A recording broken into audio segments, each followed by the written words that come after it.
as literally as we speak. So in the next, I'm watching the little blue line, go across, which is preparing, setting up, preparing, all that good stuff. And the little blue thing's filling up. It's filling up. It's over halfway. It's over three-quarters. It's full. I And have that. I have that same line about myself when I get up in the morning. Preparing. Here we go. almost getting things squared away. And we are going to be live in a matter of seconds, ladies, gentlemen. And yes, we are going live as of now. Thank you, everyone, for your patience, for your class, and for being such utterly professional. I'm very, very, very, very sorry. I was briefly detained. I had to do something about the state of my face and hair, and my extremely talented but refuses to rush for anything barber took his time despite me pleading with him to speed up, but he wanted to do it right rather than do it fast. I usually am okay with that, but I had someplace to be. So let's get this party started. The Carolina Panthers, unless something has happened while I wasn't here, I believe still have the first pick in this round. And believe it or not, they don't. Oh, so, not really playing this bit. Okay. Atlanta is on the board. Oh, that's and so what's the details here? All right, the details are Atlanta is sending their third round and fifth round and a future sixth for pick and so what's the rounder? So that would be the first one. 3.10. Yep. Right. And then 43, which is. And then what? You said a future fourth? Future sixth. Yeah, 143. So 143. I don't have a fit. Right. 508. Okay. For Falcons. I have that. Yeah. Okay. But there is no sixth round pick for the Falcons in 2024. Right. Oh, funny. So that's give them the seventh then. Yeah. It won't matter. Okay. So if we can review once more for posterity's services, can someone just give me the terms of the deal once more? And Jolene, you didn't click 3-1 in that trade that you just did. Oh. At least I didn't see it clicked. I'm just saying. He didn't have to. It was already. Got it. Okay. It was acquired. Oh. Okay, someone just announce the deal's terms one last time that we can move forward. Yeah, so 65th overall is going to Atlanta for the 74th, the 143rd, which is a fifth, and a future pick. Excellent. Got it.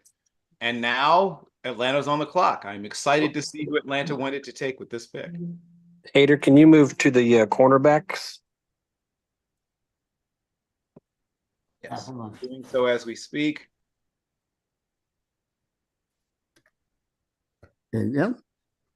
And the player we traded up for was Kamari Lassiter out of Georgia. Good player. Excellent. That's a good player. When people make bold moves, I like to see good things happen. Well, that's well done. I think he's a person that will play immediately in certain packages and even could be in the fight to become a starter. I agree on that. That puts Washington, the Commanders, back on the clock. Do we have eyes on the Commanders? Is this the Commanders or the Cardinals? The Cardinals are on the clock. Sorry, that was me. That was my mistake. That was user error. Okay, is that Cardinals now on the clock? And do we have eyes on the Cardinals, either board or their GM? Yeah, that's me. Oh, well, there we go. The answer is yes. Yes. So Cardinals would go Adissa Isaac, edge out of Penn State.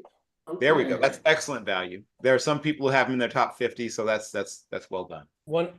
I have him as like the fourth best edge rusher in the draft, so pretty good choice. That's an excellent selection, and he fits a need. Also, they need to amp up that pass rush.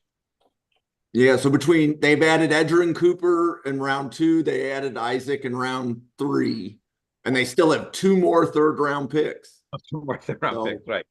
So they can fix some holes. Well done. That was well done. Now, Yes. Now for real this time, the Washington Commanders are on the clock. Yeah. The Commanders are selecting Zach Zinter. Amazing. Okay. Once again, a cultural fit. They're rebuilding that team's culture and they're going after high character guys, and that he certainly fits that bill. And speaking of cultures and characters, that brings us now to the Patriots. I want to see what happens here because they're also making a change in sort of who they are and how they do things. Ah. There you go. Javon Bullard, safety, Georgia. Hey, the run on Georgia defensive backs is fully in effect, I see. Long bowl. Yeah. Smart and tough. And that's a thing that they've always liked, even in past administrations in New England. I imagine they'll hold on to that. And I believe that brings our friend Brock onto the board.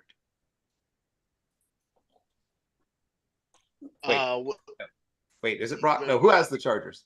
Yeah. Yeah. I thought it was, yeah. All right. So the Chargers select Cedric Von Prawn, Georgia. I really like that kid. I think that he's a 8 to 10 year starter in the NFL. That's what it means. Yes, Cedric with an S. Von Prawn. Sorry. Fans of. Go to all. I got it. All right. Well done, sir. Yes. No, he had it. I could tell. I was up. He was getting there.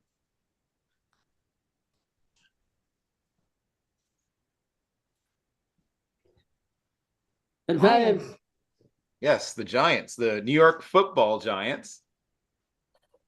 The New York Giants, you may have heard in our previous discussion, lost their running back that they had everything built around.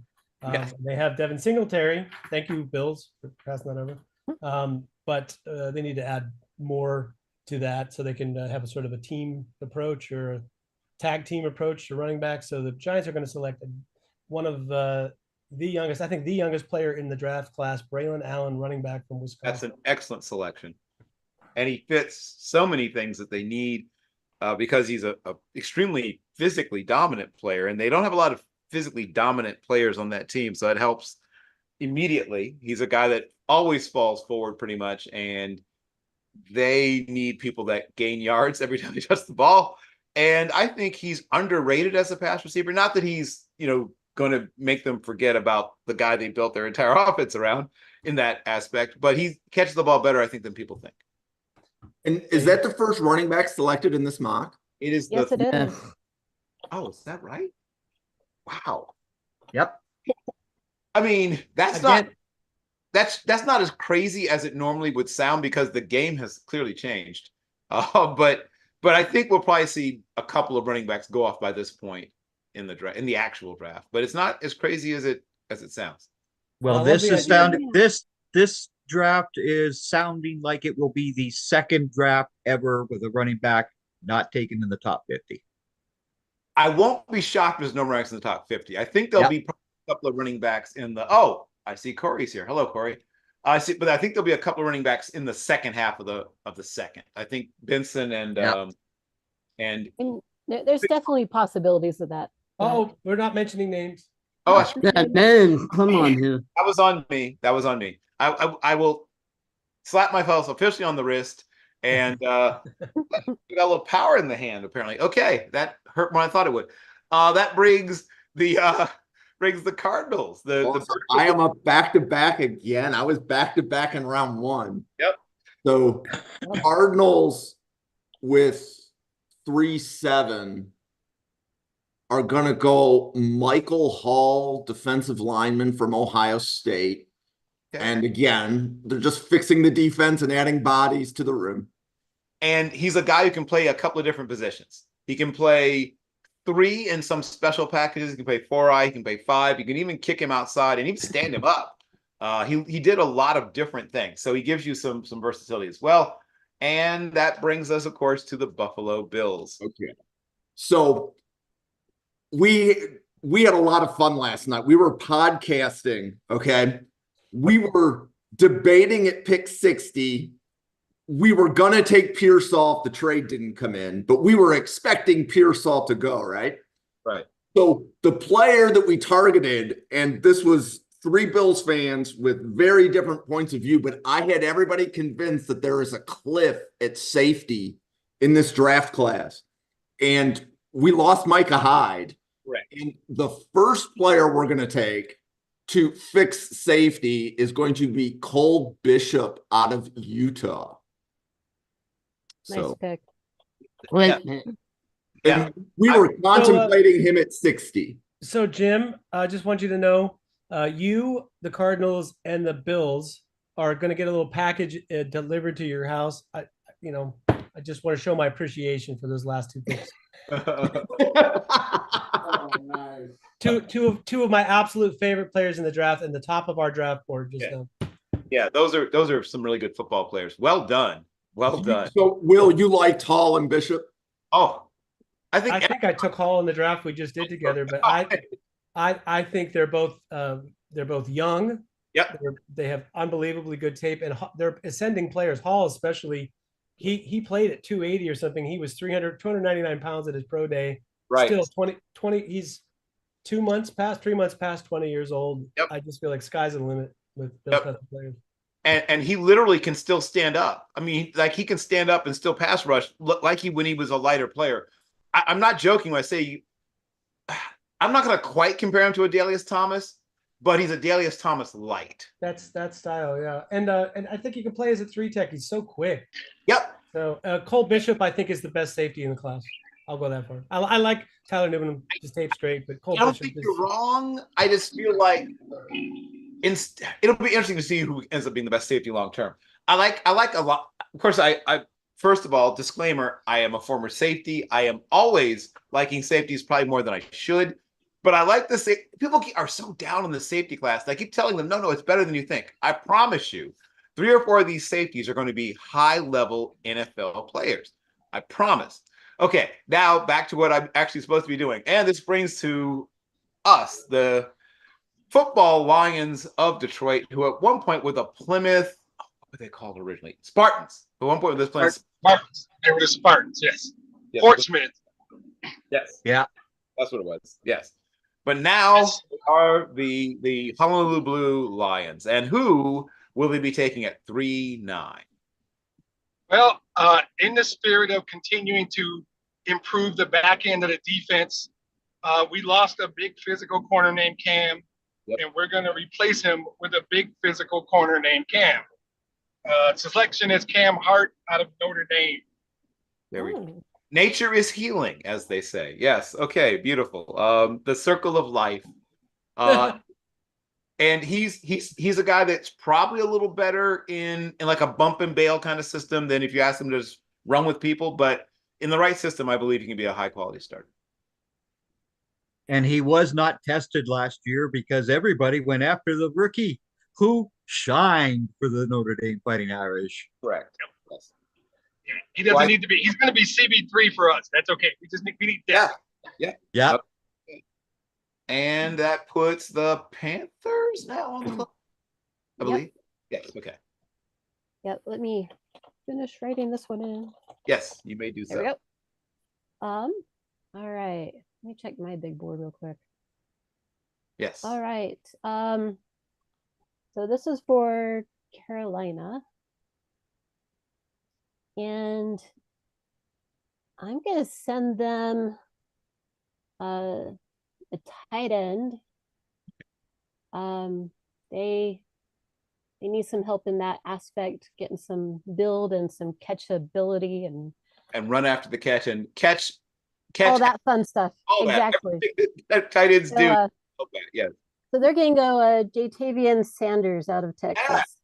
Excellent value. Excellent value. Once again, there's people who have him in the early second, and for him to go early third is, to me, fantastic value. That's what I figure. And he is a distinct improvement over anybody else they've been trotting out at the position for, well, I mean, really post Greg Olsen, probably. Give or take, yeah, that's probably about right. So yeah, they need some size and someone who can catch and run and help Good them block out. too. He gives them all the stuff they need.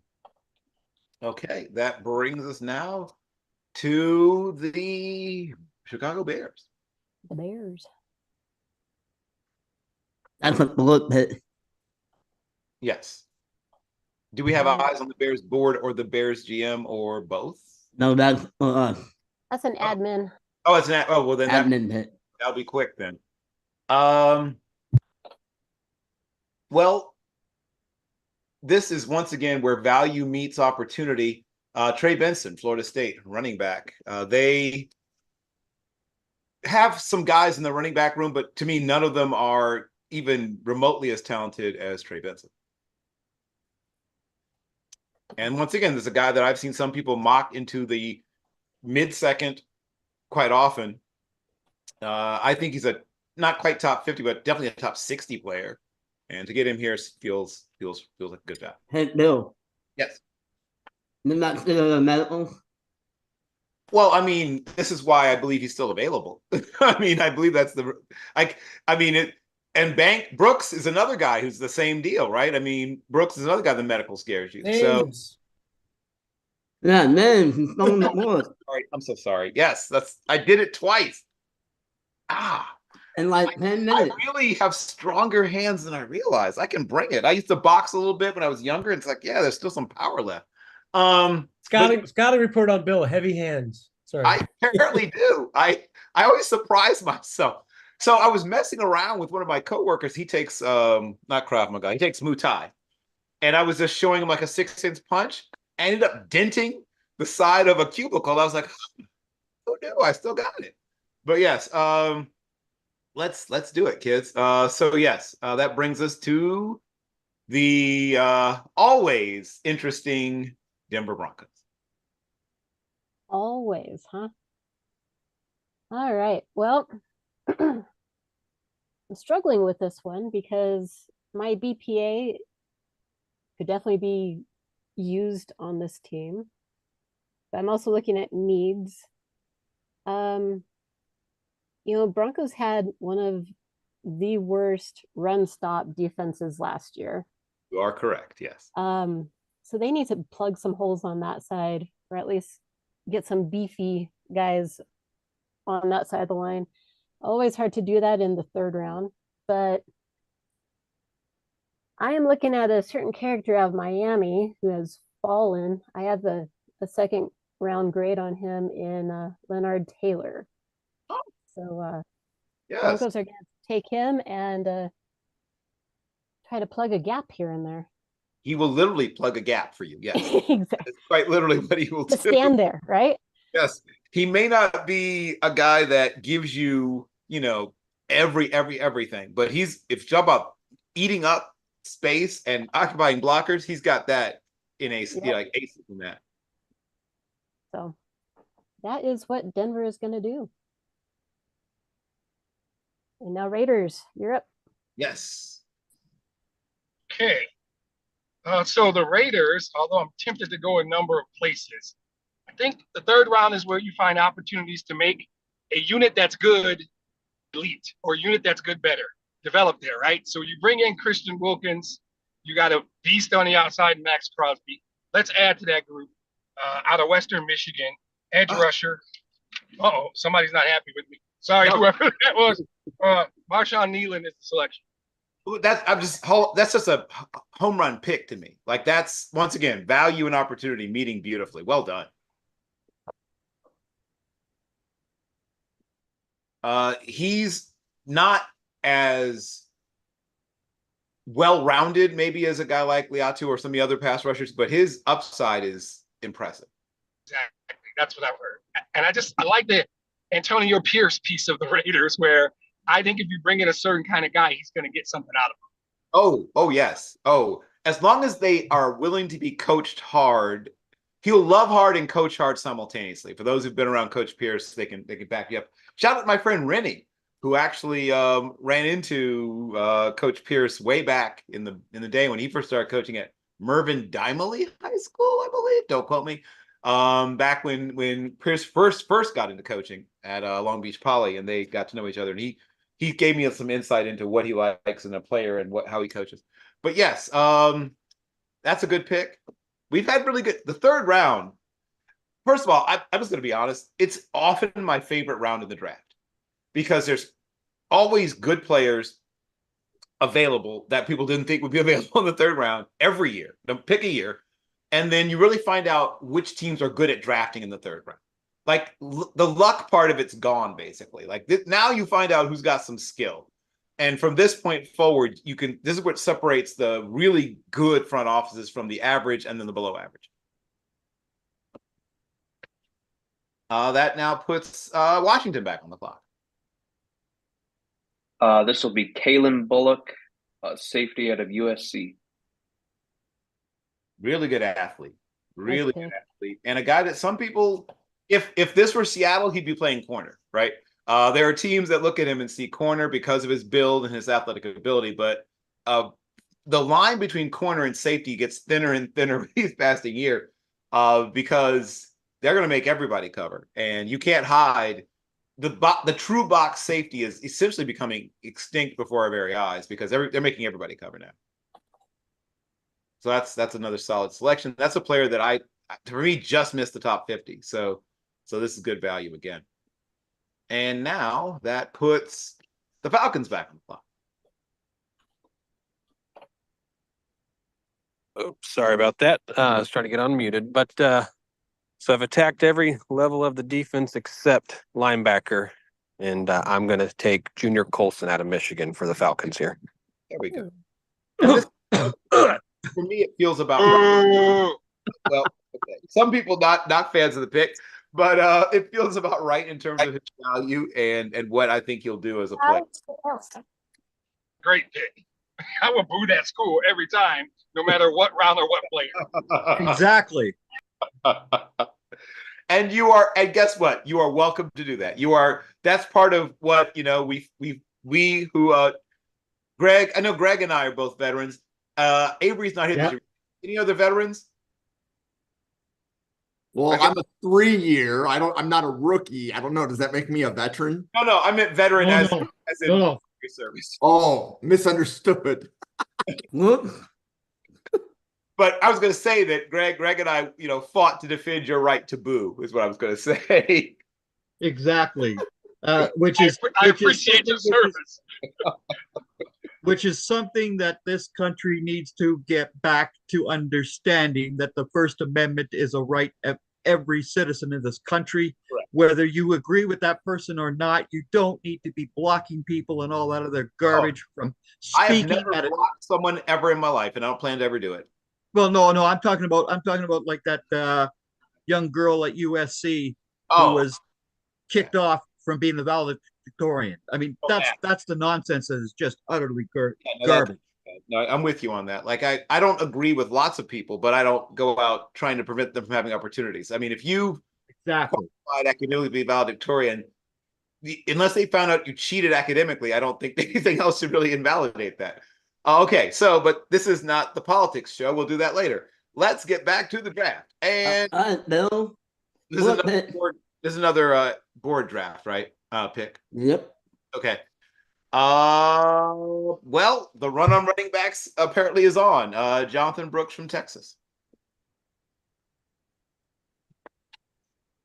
And once again, a little bit of need meeting opportunity. They could use a little infusion of talent at the running back position there in Cincinnati as well.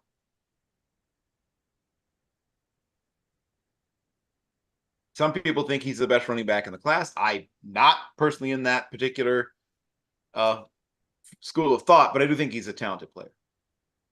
And thank you for preventing this from being a JJ situation. Thank you very much. Yes, correct. It will not be a JJ situation. That puts Seattle on the clock at the 17th selection.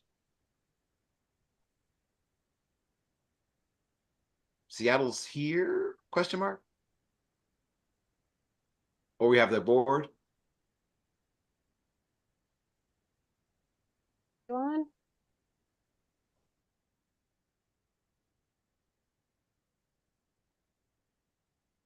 Now that is a splendid head of hair. Greg, if you could just look above you and see that splendid head of hair. Oh my gosh. What a contrast. What a contrast. Wow. That is Wanna say like hi? that is like world class hair. People will go places and do things to get that. That is astonishing. Beautiful. If he had your barber, he would never make it home. Yes. Well, that would be the problem. Oh my. I have a very talented and skilled barber. I recommend if you have plenty of time, you should definitely go to my barber. Clarence is the best, but he does not move quickly. So do we any update on Seattle? Do we have either a board or a GM? Sorry, would you mind scrolling the picks up so we can see the upcoming picks, please? Oh, yes, that also. There you go. Yeah, Hater, can you also do you know if anybody has contact with Seattle's GM? Or I think he messaged earlier. Matt. Wasn't he the one that messaged and said he'll be here by the time his pick gets in? Oh, well. No. I have to make sure that somebody sent the message. I mean, that's possible. That was Cornbread. That was Cornbread who sent his message. Oh, okay. Matt, this is Matt. Got it. I'm sorry. Okay, let me reach out to Matt. Talk amongst yourselves for a moment. Okay, Matt. So I do have a question. So, Will, you said that you have Bishop as the highest safety on your board. I do. So I'm curious what other safety ones on other boards exist if those players have already been taken. Like, how many of Newman is safety one? How many of Bishop? How many of somebody else? I think Newman is sort of built a lot of momentum, and he's probably the main player that people have on their boards. Bishop is also my number one. I have a very sort of specific set of things that I like to see in a safety, and much like my feeling about linebackers, I want safeties that can make plays on all three levels. It's nice to have a center fielder that's really good at that. That's great. It's nice to have a big hitter that plays like a linebacker, but I like a safety that can play at all three levels. And Cole Bishop was like a mass of TFLs, is at least a split field safety, if not better than that, and then plays like a linebacker in the middle of the field in terms of covering tight ends and that kind of stuff. So really like him. Yeah. How'd you differentiate him from Bullard? Bullard, I think, is a slot. I think he'd be a terrific slot. I had him. I like another player who's from the same team who hasn't been picked yet, better as a slot, but I think Bullard would be great at that. He fits that, very versatile. If you like his slots to be versatile in the sort of Mike Hilton tradition where you can play some deep thirds and you can play bigger receivers, smaller receivers, etc.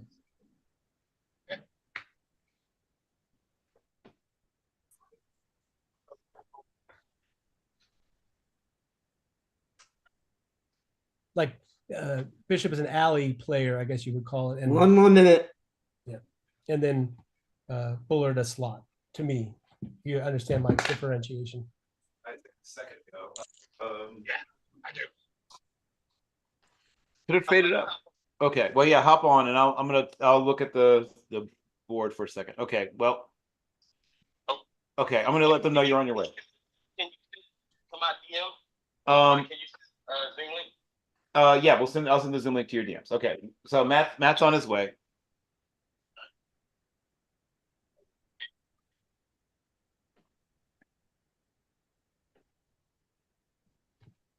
And again, this goes back to the whole discussion about watching a certain conference all year long and not paying attention to every conference.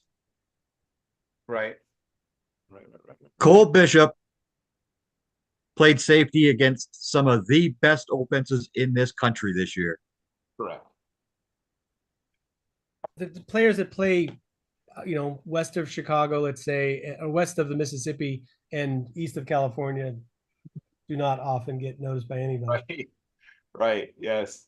It's why guys like DeMarcus Lawrence stayed on the board as long as they did, because they played in that what people sometimes call flyover country. Yep. You're not going to go see them by accident. You have to be on your way there. Like they're like a destination. Yes. I remember when I was big on a bunch of Utah State players, And I watched Utah State give Auburn everything it wanted and a little bit extra, and almost beat. This is the year that Auburn wins the national championship. They almost beat Auburn. That Auburn had to rally towards the end to beat Utah State, beat them by 5 points. And Robert Turbin was on that team. Oh, they had a terrific little quarterback who couldn't stay healthy. What was his name? I loved that kid. He's a coach now. But 3 guys off of that Utah State team played in the NFL. Who was there? Oh, they had a really great little quarterback. He just couldn't stay healthy. And he's a coach now. Oh, it'll come back to me at some point. But yes, like I was trying to get everybody to watch Utah State that year. Like, you got to watch Utah State. You know, they're really good. They've got one really good guy. They got a really good, they had a good little nickel / like slot corner / free safety guy that I like. They had Robert Turbin, who played for Seattle and I think one other team. And then they had a receiver off the, he was a receiver / kick return guy who had a little run in the NFL as well. But the player that excited me most was that little quarterback. He just couldn't stay healthy. Oh, I wish I could remember his name. It'll come back. But yes, I'm going to check on Matt one more time. Hopefully he's. All right, Bill. We got 30 seconds here. I know. I'm going to check on Matt one more time. It's the third round. We got to go. No, I know. That's why I'm trying to get him to. Okay, give me one more chance. I'll give him one more chance. You know, I've timed the drugs perfectly to try to make it, in 4 hours for this. Matt is here. Matt's here. He timed it almost perfectly. So we should be seeing. All right, I'm here.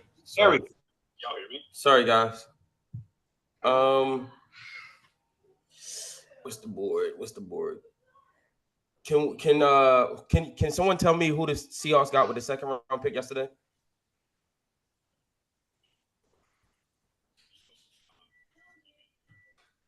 So the Seattle's pick so far is what you're requesting? Yeah. I don't believe they had a second round pick. Yeah, they took Troy Fontenot in round 1. Yeah, it's in the middle of the screen in case you want to see the. Oh, okay, perfect. So no second round. I took Troy Fontenot yesterday, so that was me. All right, perfect. Then I'm going to take. Can you show me the edge rushers that are available?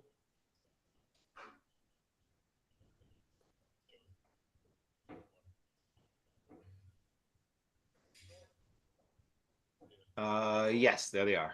Okay, perfect. Yeah, I like this. Give me Austin Booker from Kansas. He is the classic quote unquote late riser. He should have arisen earlier. But I think it's one of those things where the sort of draft media catches up with what NFL scouts have thought about a player all along. And he's a guy that's going to have a nice career as a what I call a matchup hunter, right? He's not a guy that's going to just flat out beat top left tackles and things like that, but you find matchups for him and let him go to work. And he's got something to him, and as he develops, he'll get better, I believe. So that now brings us to the Colts, pick 18 in the third round. And Bill, the guy's name is Chucky Keaton. Yes. I just remembered. Keaton. Oh my God, I love Chucky Keaton. He's a coach now, but part when he just couldn't stay healthy. Oh, he was so. Chucky Keaton was so cold back in the day. Yes. Facts. Oh, okay. I'm not usually like the person driving hype trains, but I was the conductor of that hype train. I was pulling on the whistle and I was saying this dude flat out outplayed Cameron Terrell Newton. And he did. He had a better game than Cam in that game against Auburn, but he didn't have the better team, obviously, but he had the better game. Oh, it broke my heart that he couldn't stay healthy. Thank you for reminding me. Oh my God, Chucky Keaton. Oh, Chucky Keaton. But yes, that brings us to the Colts pick.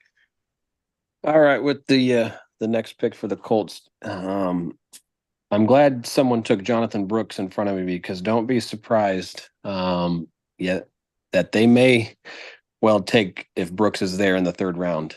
I know they have Jonathan Taylor and everything, but don't be surprised if that's because that's what I've been told. At least they do like him a lot as a secondary backup for them. So But I'm going to go interior offensive line here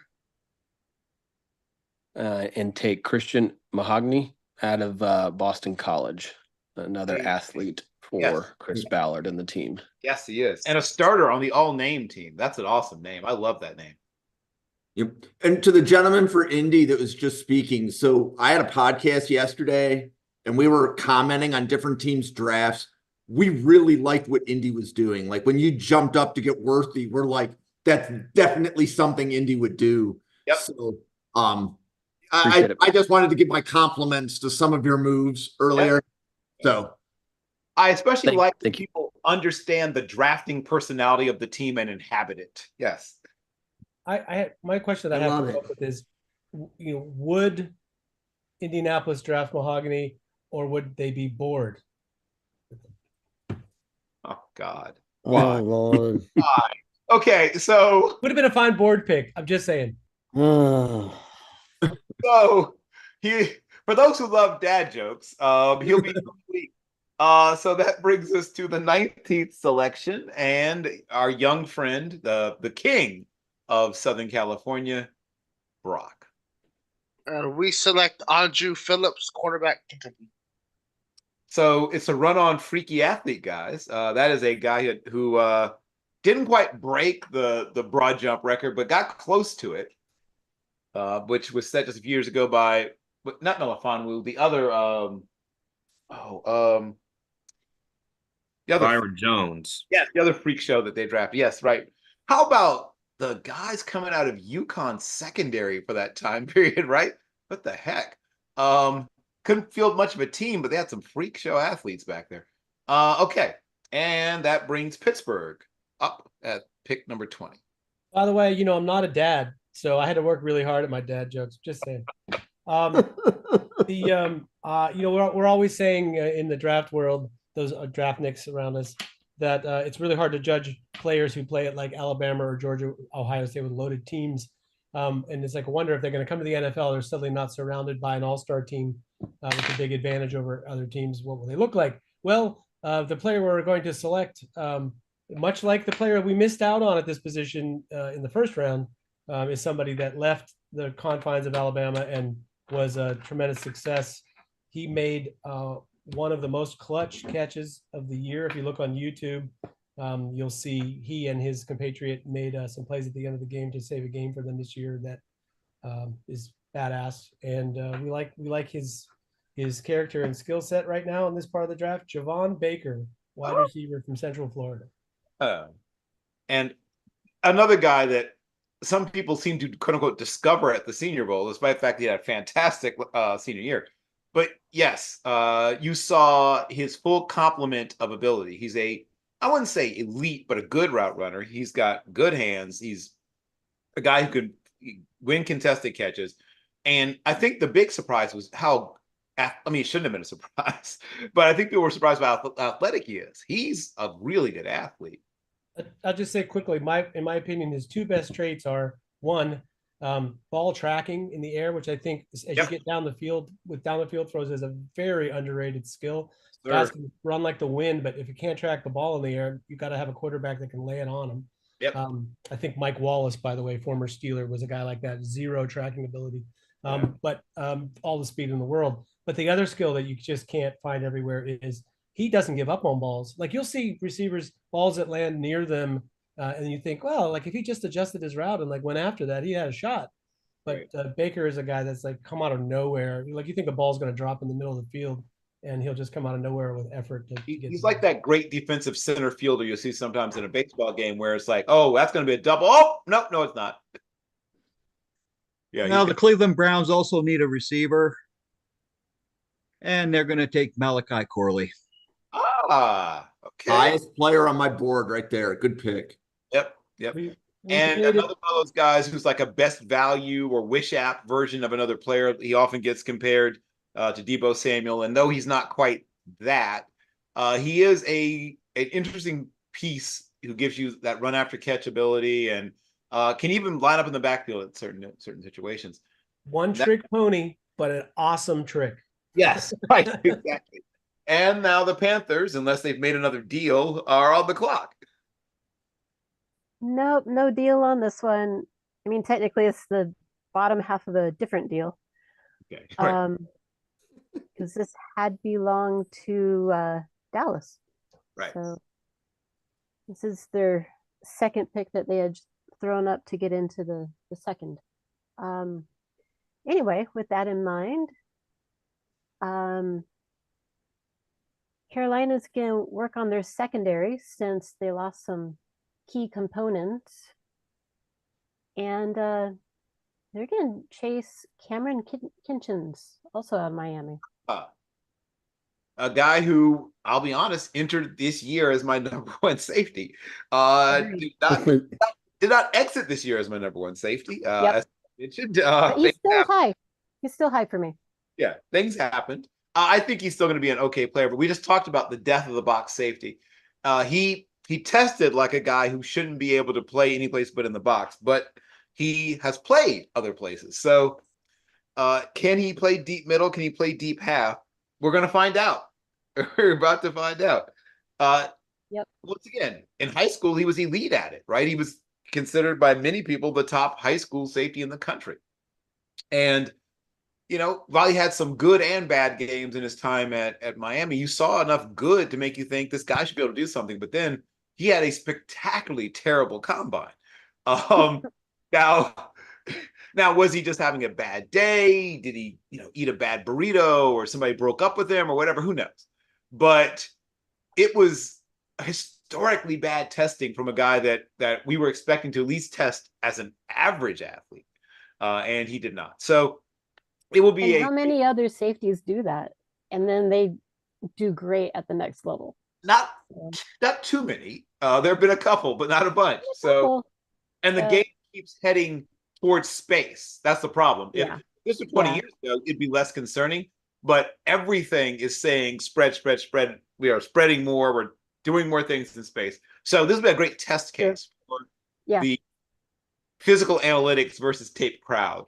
One side will emerge victorious from this one, and we'll see you. But either way, he showed me enough on tape to think that there should be something there to work with.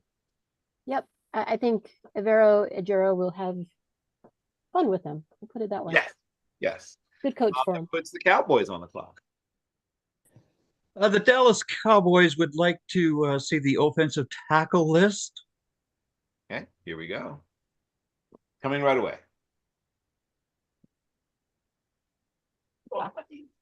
And the man at the top of that list from the Notre Dame Fighting Irish is the right tackle who was the left tackle before Joe Alt arrived, Blake Fisher. And this means that Terrence Steele is alive for a 4th-round pick. Terrence Steele is alive. I need a 4th-round pick, guys. I'll give you a trash can. He's worth at least half of a $5 footlong. Exactly. They don't have those anymore, Bill. It's like $12 now. It is. God. Hader, can you scroll up to 21 real quick? Yeah, proper. I missed that pick. Mm-hmm. Thank you.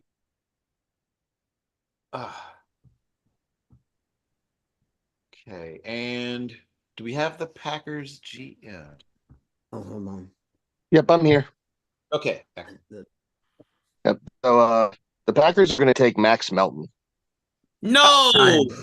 Yeah. It's a great pick. Amazing pick.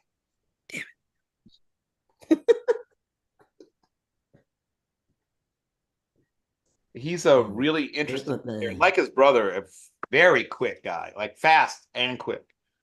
Some guys are quick enough fast, some guys are fast enough quick. This guy's both. He can change direction extremely quickly, and he can re-accelerate extremely quickly. He's fast, and he can be fast, then slow down, stop, and then get fast again very quickly, which I like. What team was that had Marius Mims and Keon Coleman? What team is that? That's the Packers. Yep. Oh, the Packers got wow. Mm-hmm. Packers got Marius Mims and Keon Coleman. Dang. Wow. Yep. Do the Wow. Packers not have like already like the best wide receiver core in the league? Like They do. They got one of the best young wide receiver cores in the league. Oh, and they got Jaden Hicks. Good Lord. They're having a good day. The Packers are having a good day. They're having they cooking. They're having a sneaky competitive. We'll see what the judges have to say, but I will not be shocked if this is on the podium, as they say, when the medals are handed out. That brings us to the Tampa Bay Buccaneers.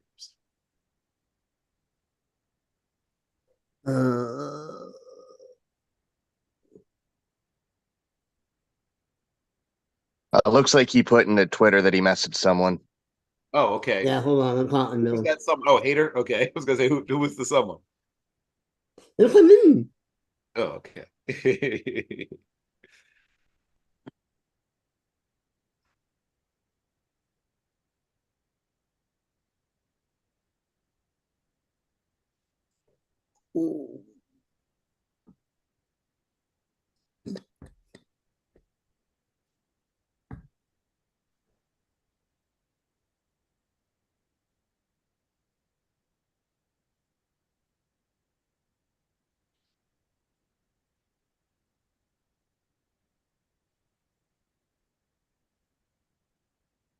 Hader, can you scroll up again? I actually missed pick 22.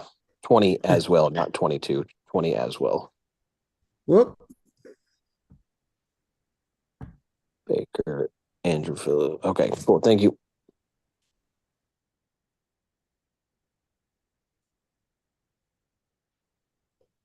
I'll be right back.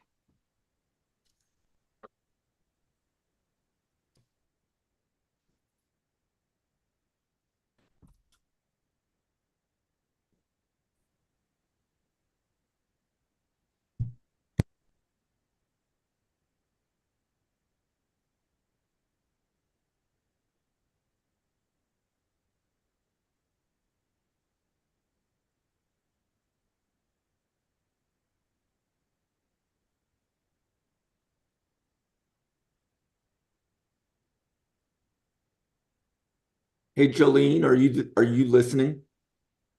Yes, sir. So did our trade go through between Buffalo and Denver? I didn't see it reflected on the spreadsheet, so I wasn't sure if it was official or not. Yeah, I haven't gotten to that part yet. So yes, Okay. it will. I wanted to make, because I'm like counting picks. So I have like, there's another deal I proposed to Will, but I wanted to make sure that I could count my picks before I asked Will if he wanted the deal that I sent him. Gotcha. Yeah, but Jim, you made an offer for a pick after the one that I'm trying to move right now, right? You're correct. It is not the one that you just asked about, but that's also still a possibility, but I'm you know, this one coming up, I'm sort of doubtful that you know, if our board were drawn up player, then trade down the two players, you know, it's iffy. I understand. Like to have since you know you'll get chastised here for trying to work out a trade when your player gets sniped right before you. Like to have the ducks in a row.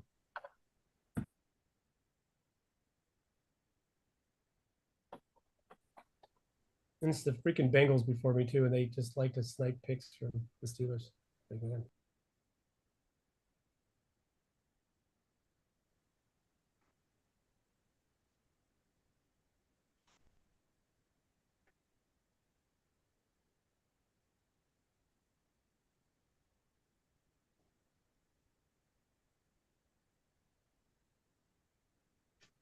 Hey, Hader, can you show me the available safeties? I want to make sure I've checked everybody off my board, please.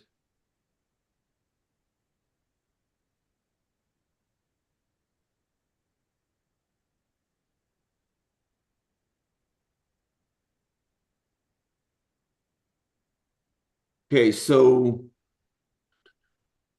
Jaden Hicks has been taken. Yep. Got it. Hicks went second. No, I'm good because I was like, I thought I had heard his name, but I never checked his name off. Thank you. That's the one player I was looking for. Thank you. All right. Champa would like a center, so can you go to IOL for me? Yeah, I'm letting this guy. Yeah, Pooney can play everywhere. Yeah. Yeah, it's true. So yeah, give him Pooney. All right. Arizona. Okay, so this player had a 30 visit to Arizona. So while they took Marvin Harrison Jr. at 4th overall, this is wide receiver Jalen McMillan out of Washington. Give me that 3-4 fight on that team. And so now you have Wilson as your sort of possession plus, the term I like to use to describe what he is. And then you have your true alpha in Marvin Harrison Jr. And now you have guys in that fight for that 3rd, 4th spot. Good player, though.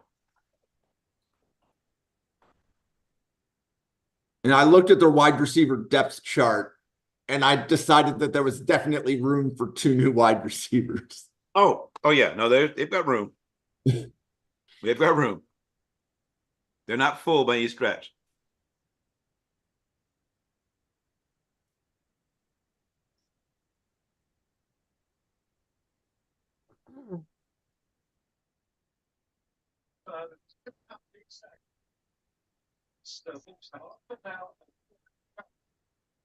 And now Green Bay is on the clock.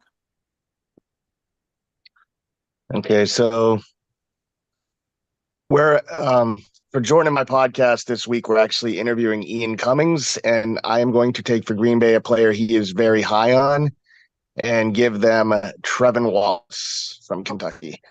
There we go. So the run on Kentucky DBs, or well, linebackers at this point, but defenders, somewhat afoot, as we had Phillips go a little bit earlier. Not sure about how people want to view different roles of linebackers, like we talked earlier, or like upside or down, floor, or whatever you want to say. I there wasn't a linebacker I saw who had better tape than Trevin Wallace. Very, very good football player. There's a lot to like there, yeah.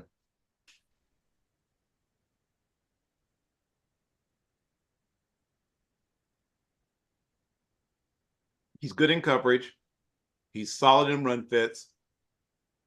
He could be a green dot guy. He's a guy that understands concepts well enough to orchestrate your defense. And a good athlete. So yeah, there's not a lot to quibble with. I mean, once again, he's not a guy you see, jacking up guards, blasting guys in the hole, that kind of thing. But everything else he's got. No, he's more of a coverage back or all around type guy rather than a downhill player, which I think in the NFL is in a way more rare, more valuable. Right. Well, as I pointed out, if you want to understand how the NFL's changed in the past 25 years, look at Jeremiah Trotter Sr. and then look at Jeremiah Trotter Jr. That's the evolution of the linebacker position. Oh, some sad news to report. The Fumble-Rooski king of one time, Roman Gabriel, just passed away. Oh, wow. Yeah. I also wanted to come in here and ask you, did you remember when All right, I'm here, y'all. He just took my pick with Kyrie Jackson. So can someone show me the interior offensive line, please?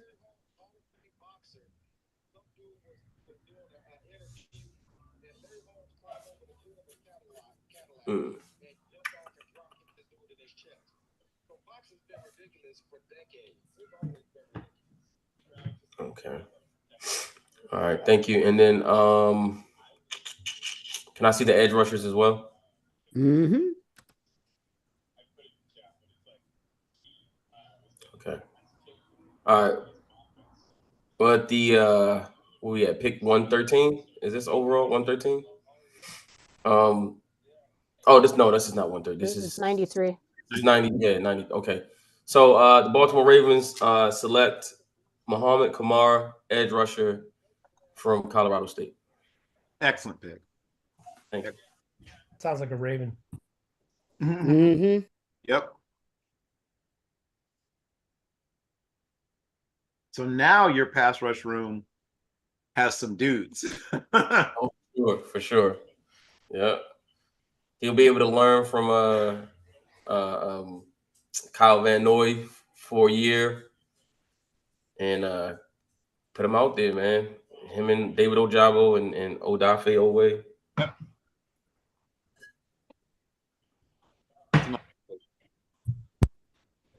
And is Lee around? I know it's probably like 2:00 in the morning in New Zealand or something crazy, but is he up? Or it's tomorrow. Is it tomorrow yet? Let me think. It's tomorrow. Yes.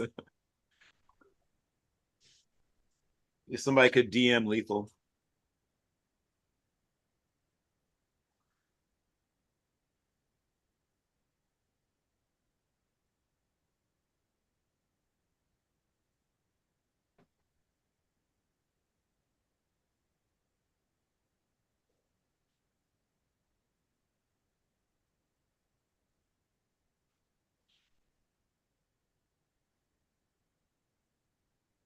Anyone here besides me old enough to remember Roman Gabriel playing before it was old and tired? He was a good player.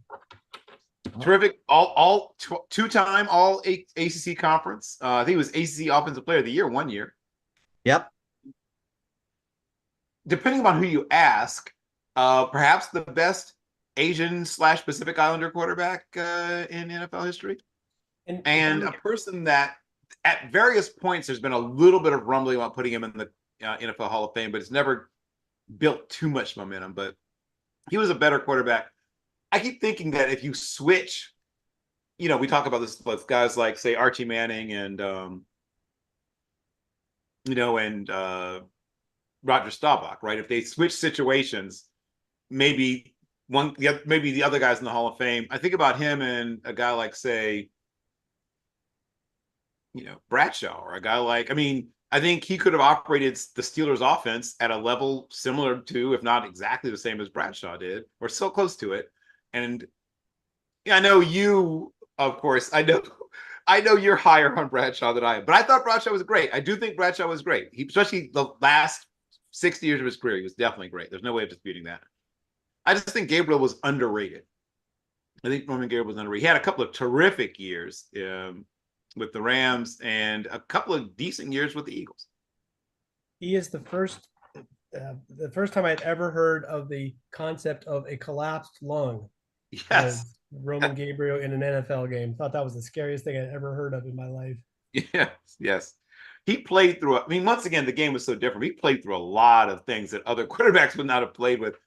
And it's funny. Now, once again, you asked if people remembered him. My comp for Ben Roethlisberger was Roman Gabriel when he came out. People got mad at me because, like, I don't know what that is. Well, learn. But yes, that was my comp for when Roethlisberger was coming out of Miami of Ohio. I said, "Oh my gosh, he reminds me of Roman Gabriel." And in '62, Gabriel was the first pick of the Raiders in the AFL draft, but the second pick to the Rams in the NFL draft. Once again, well, those if he goes to the Raiders, because he would have fit their offense to a T. Yeah. Maybe he's in the Hall of Fame, because I think he would have been a 12, 13-year starter in Oakland. That means a couple of Super Bowl rings. And so if he gets 2 rings, he's in. They had a better offensive line at that time. A better offensive. Yeah, you think? 3 Hall of Famers? Yeah, slightly better offensive line. And a Hall of Fame head coach. Although, was he with George Allen in LA? I forget who his coach was there. He was Allen for a while, and he had Harlan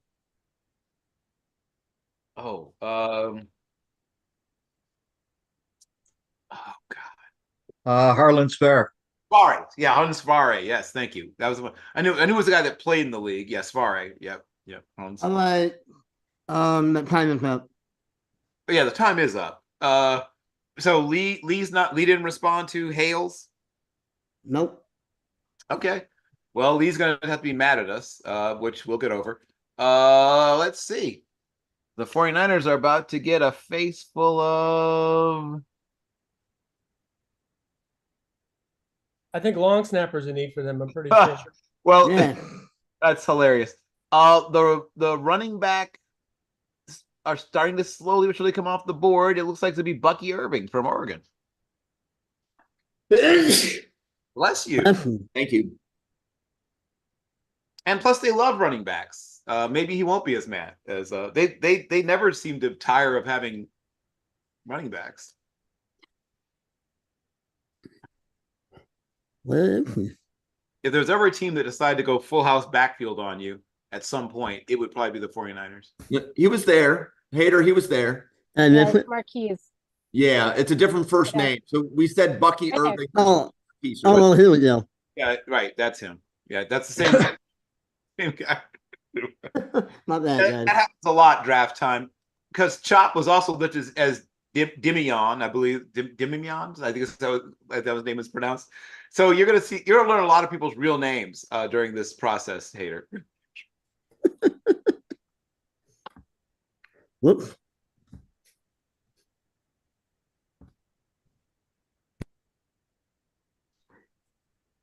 Red.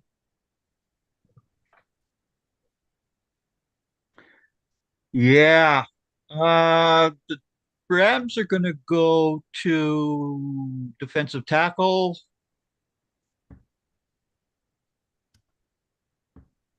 Wait, I'm sorry. Did you say the Rams? The Chiefs. Sorry. No, okay, just making sure we're on the right bit. Yeah, Chiefs. Chiefs. Dwayne Carter, Duke. Oh, yes, the Carter. Yep. There we go. There we go. Classic album and a classic interior defensive line. He was sniped. I'm just saying. It's going to start happening more and more. We're in the, oh my God, I can't believe he's still here part of the draft. And yes, that's going to happen. Good pick, Greg. Yep. Yes. This is to me, this is where things like competitive mock drafts are won and lost is in like the 3rd and 4th round.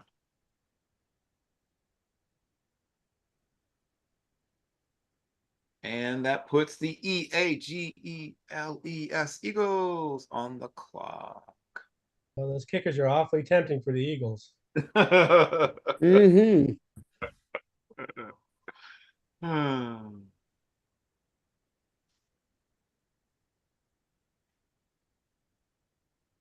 Are the Eagles here? Yeah, so I'm checking on. Do we have eyes on? They're in the chat. Oh, okay.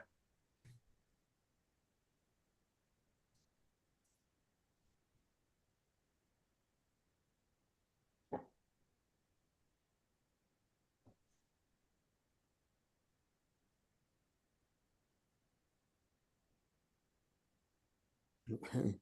That's what you know.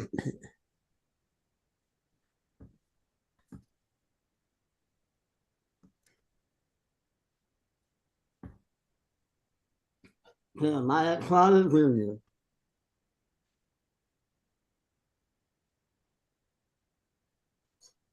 All right, then look up. No?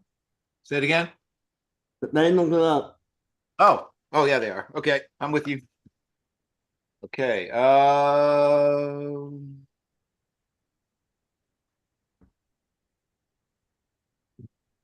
Is Chris Abrams-Drain still available?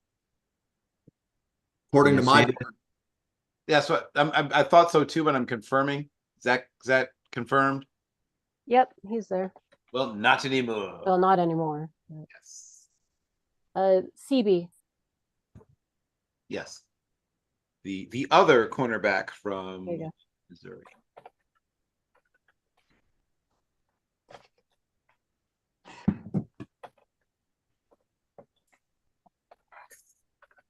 Actually had some impressive reps against that very talented LSU group of receivers.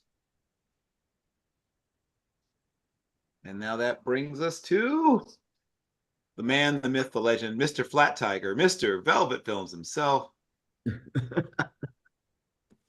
I don't have. Sometimes I have my Flat Tiger with me. I'll go and get it for tomorrow. The Steelers are gonna do the law of averages. Last year, this player was easily set up to be a top 5 pick in the draft. after this season, some people will be like, he's a sixth round or seventh round pick. You take a flyer on. It seems to be the average of those two things where we are now at pick 98. So we're taking Mason Smith, the defensive lineman from LSU. Mason Double A Smith. Another guy who's got some juice, as they say, disappears, flashes, disappears, flashes. So if you can get him to be more consistent, you will have done something great, because at his best, he does look like a guy that would go in the first 10 or so picks. And then at his worst, you forget he's in the game. The Steelers, one thing that they do have on their coaching staff that you can count on is they have maybe the defensive line coach that can bring the best out of these kinds of players. So they it's like the defensive line school there that gives us a little bit of hope. And you just betting on height, weight, size, speed, potential, because he's young, and the rest of the stuff, you have time to work it out. Right. And he gets to spend time around Cameron Hayward, which hopefully will exactly. And it's a big need for the Steelers. Watching this man at this point in his career work like he does if there's anything inside of you, that should hopefully get it going. Okay, excellent. And that brings us to the king of Los Angeles, Brock Nakamura Vieira, I believe, is with us. Yes. The Rams select Cedric Gray, linebacker, North Carolina. Oh, love it. I love it. Brock, that looks like an awesome Rams draft there. I'm just looking at the players that are listed there. That's a really nice looking draft. Thank you, sir. Much appreciated. He is channeling his inner Les Snead. He's having a very Rams-like draft.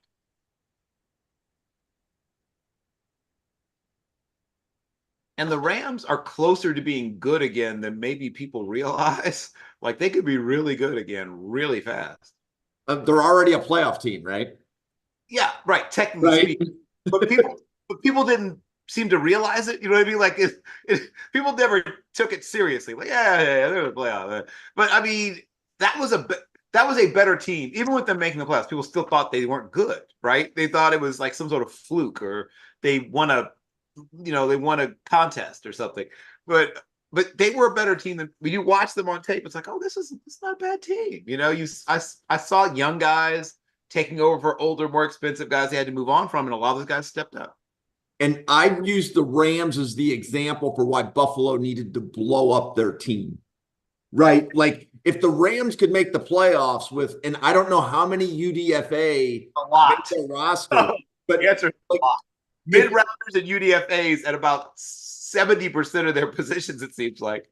Right, and that's what I mean. If you can rebuild a team with that, Buffalo has more draft capital than the Rams ever did. Right. You should be able to fix it in a draft. Yeah.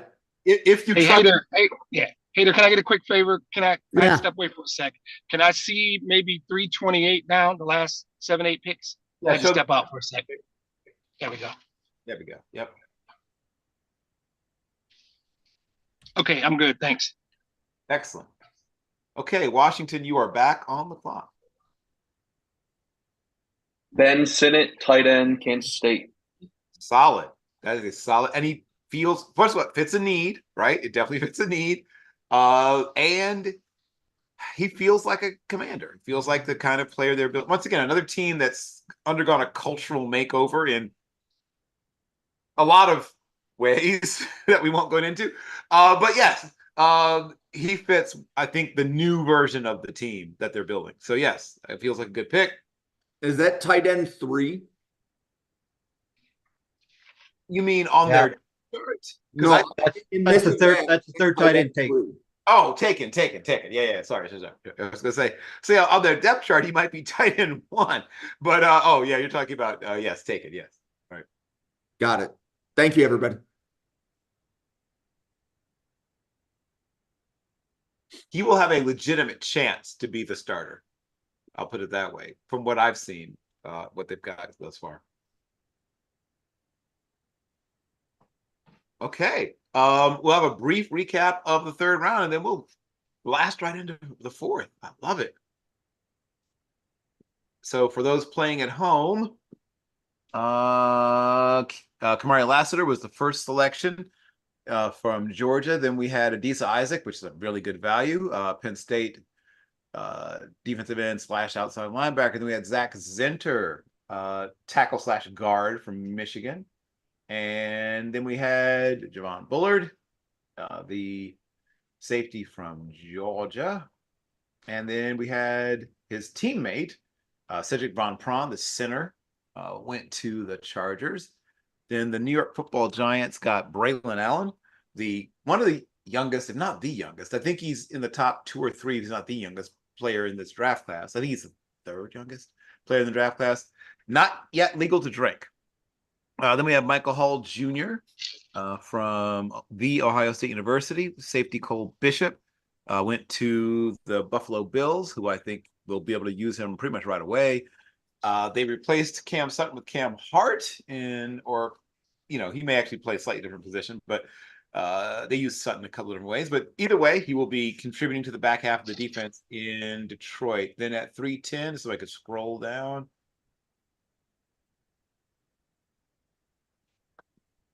At 310, I can almost see it. Let me see. Hold on. There we go. Okay. Yeah, Jatavian Sanders from Texas. Then the Bears got Trey Benson, running back, Florida State.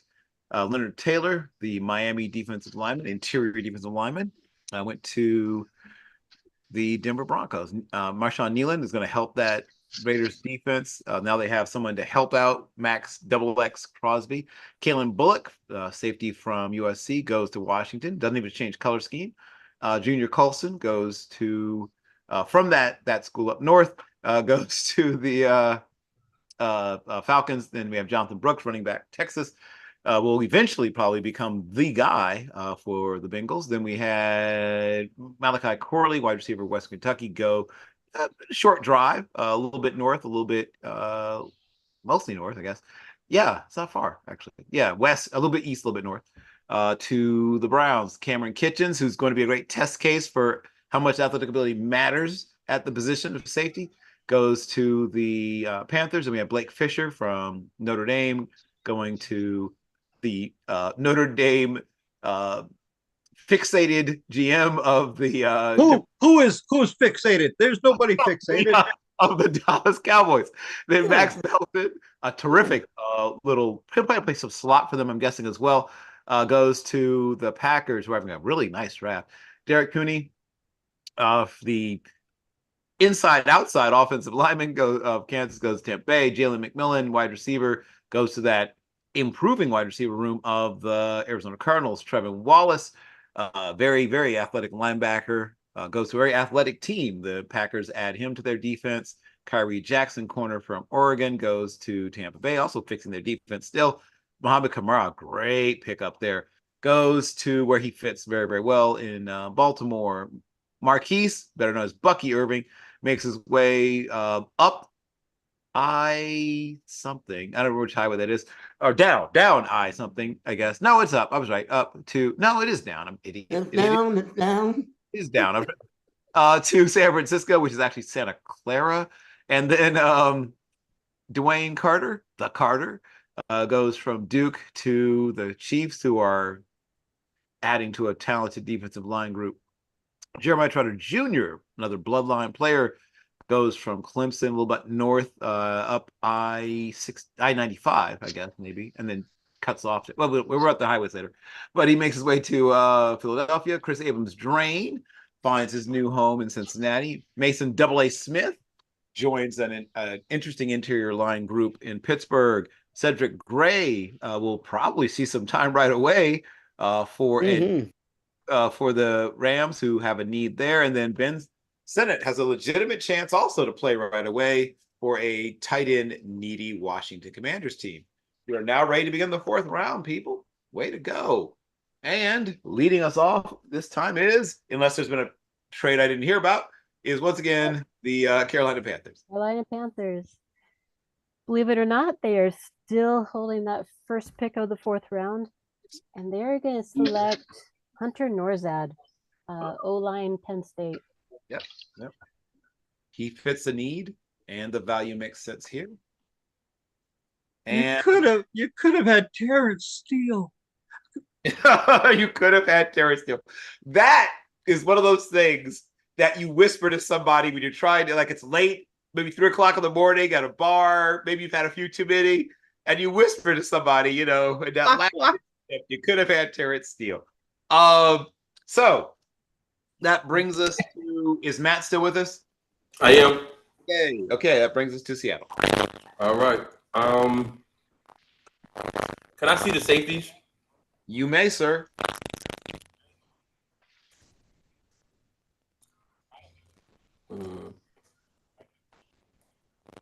Like it. So we go offense, defense. I think we're gonna go back offense this time. Think about those receivers we got out there, and let's just not mess around. Give our quarterback another weapon. The Seattle Seahawks select Jaheim Bell, tight end, Florida State. So he'll be an interesting piece, and I want to see how you use him. But yes, he's an undersized tight end. What, underheighted? Not really undersized. Underheighted. Right. But he's a fun player, and we'll see what you do with him. Yep, absolutely. I mean, you think about DK Metcalf, you got JSN, you got Tyler Lockett, and then now you have an athletic freak like that you could just move around as an H-back, as a tight end. That would just make that offense just that much more scary. Like I say, I'd be fascinated to see how he's actually used. And now that brings the Patriots to the clock. Do we have eyes on the Patriots? Tell me how y'all feel about my pick, bro, for Seattle. I just picked Jaheim Bell, tight end from Florida State. Bro, so they had traded for Noah Fant a couple years ago when they got Russ. Do you have eyes on the Patriots? Y'all was off mute. Maybe, no, yes. Sorry, I heard someone talking. I didn't want to interrupt. No, go ahead. This is going to be Jalen Wright, running back, Tennessee. Nice. This is a team that has lacked explosive players to make explosive plays. I don't think I'm telling anybody who's watched New England recently that has not been a strength of theirs in the last couple of years. This is an incredibly explosive player. If they can get some good blocking on the edge and run some outside zone plays, they're going to get some big plays just from that. And some well-blocked screens, somebody takes one bad angle, that's a guy that can take, a play that's literally thrown behind the line of scrimmage and turn it into a 60-70-yard touchdown. He's So a home run hitter. he is that indeed. This, once again, perfectly fits the need and the value. Well done. And that puts the Arizona Cardinals on the clock at pick 4. Okay, so it's interesting because I'm less familiar with the Arizona team needs. And we looked for offensive tackles yesterday, and it's curious that this says the tackle's a need. But yet when we looked at the roster, we didn't think it was a need. And then again, tight end, they have a really good tight end, but yet this is saying that tight end's a need. So I'm definitely perplexed as to what to do with the team that I am not familiar with. Okay. Well, I've watched a fair they could use playmakers everywhere, first of all. But that defense was better than expected. I think Jonathan Gannon had something to do with it, but they're still not super talented on defense, to be perfectly honest. They kind of played above the level of their actual talent on defense. I feel like almost any position on defense you add to is a position you'll be helping. Yeah. And that's kind of where I'm going, is that both of their corners, when we looked at the roster yesterday, didn't look effective. And there is a Canadian that needs to be mentioned here, right? And I know that we got a Canadian in the drafting pool, but we're going Quantez Stiggers. There you go. Back from the Toronto Argonauts. And this, once again, is about where I think he'll go. I think he goes early 4th. Hater, he's really far down the list here. He's in the 299s in this board. Which is just because they aren't familiar with the player. He's much better than that. That's what sort of grinds my gears about some things. Is you can tell that they just haven't watched the player sometimes. They just automatically push him down. He's a good football player.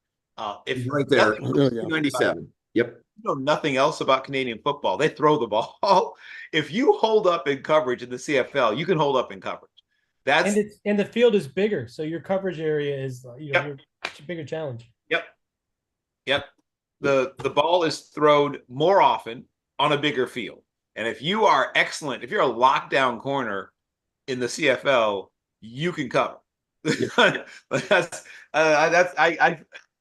may be other places where he struggles, but not turning and running with receivers. I can tell you that much. So we've doubled so the Cardinals have double dipped at corner, and the Cardinals have double dipped at receiver. And I hope at least on the boundaries, I hope I've fixed something. I believe you have.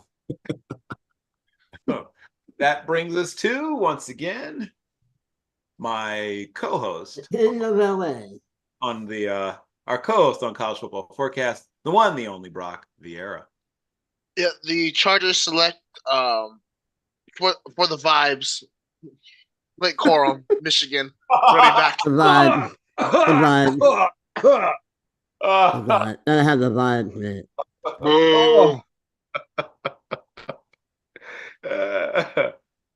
Well, with the modern usage of running backs, I just mentioned it's changed over time. We're not going to see, what Earl Campbell or OJ Simpson or, any of the guys did in the old days. What Walter Payton did, that's just gone.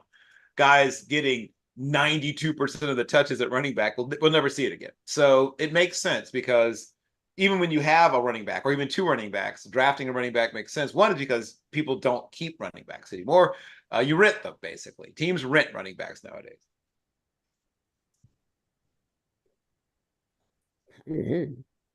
And the Titans. Seems like it's been I've said this, but the Titans are on the clock. Admin picks. So. Oh, that's an admin pick? Okay. Focus on their big work. He's number 44. Ooh. You know what here?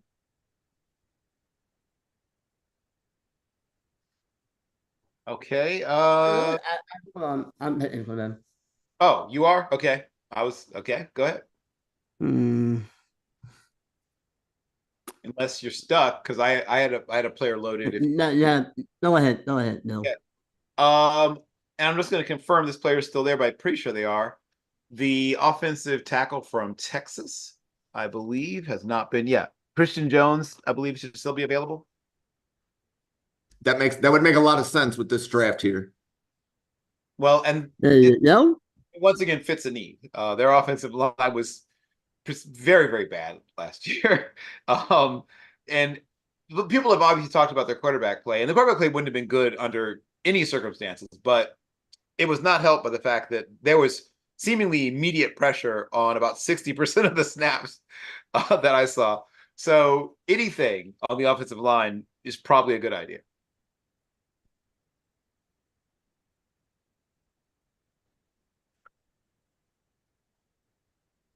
The New York Football Giants.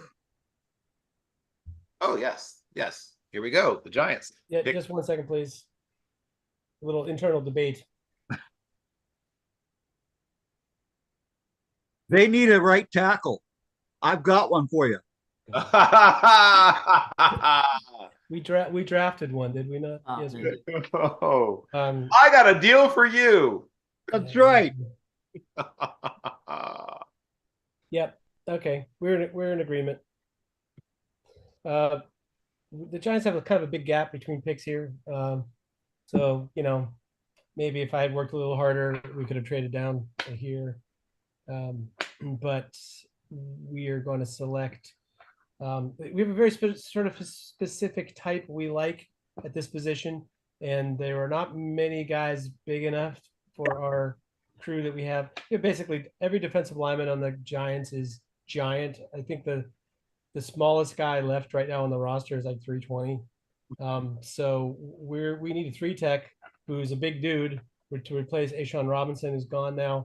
We're going to take Christian Boyd, defensive lineman out of Northern Iowa, who is a mere 324 pounds. So yes, you're right. He fits the bill. And the budget for the buffet at the training camp has just gone up. Well, at least it's not going to the Bengals where they would charge him for that. And that puts the Vikings. Another thing I haven't said in a while. The Vikings are on the clock.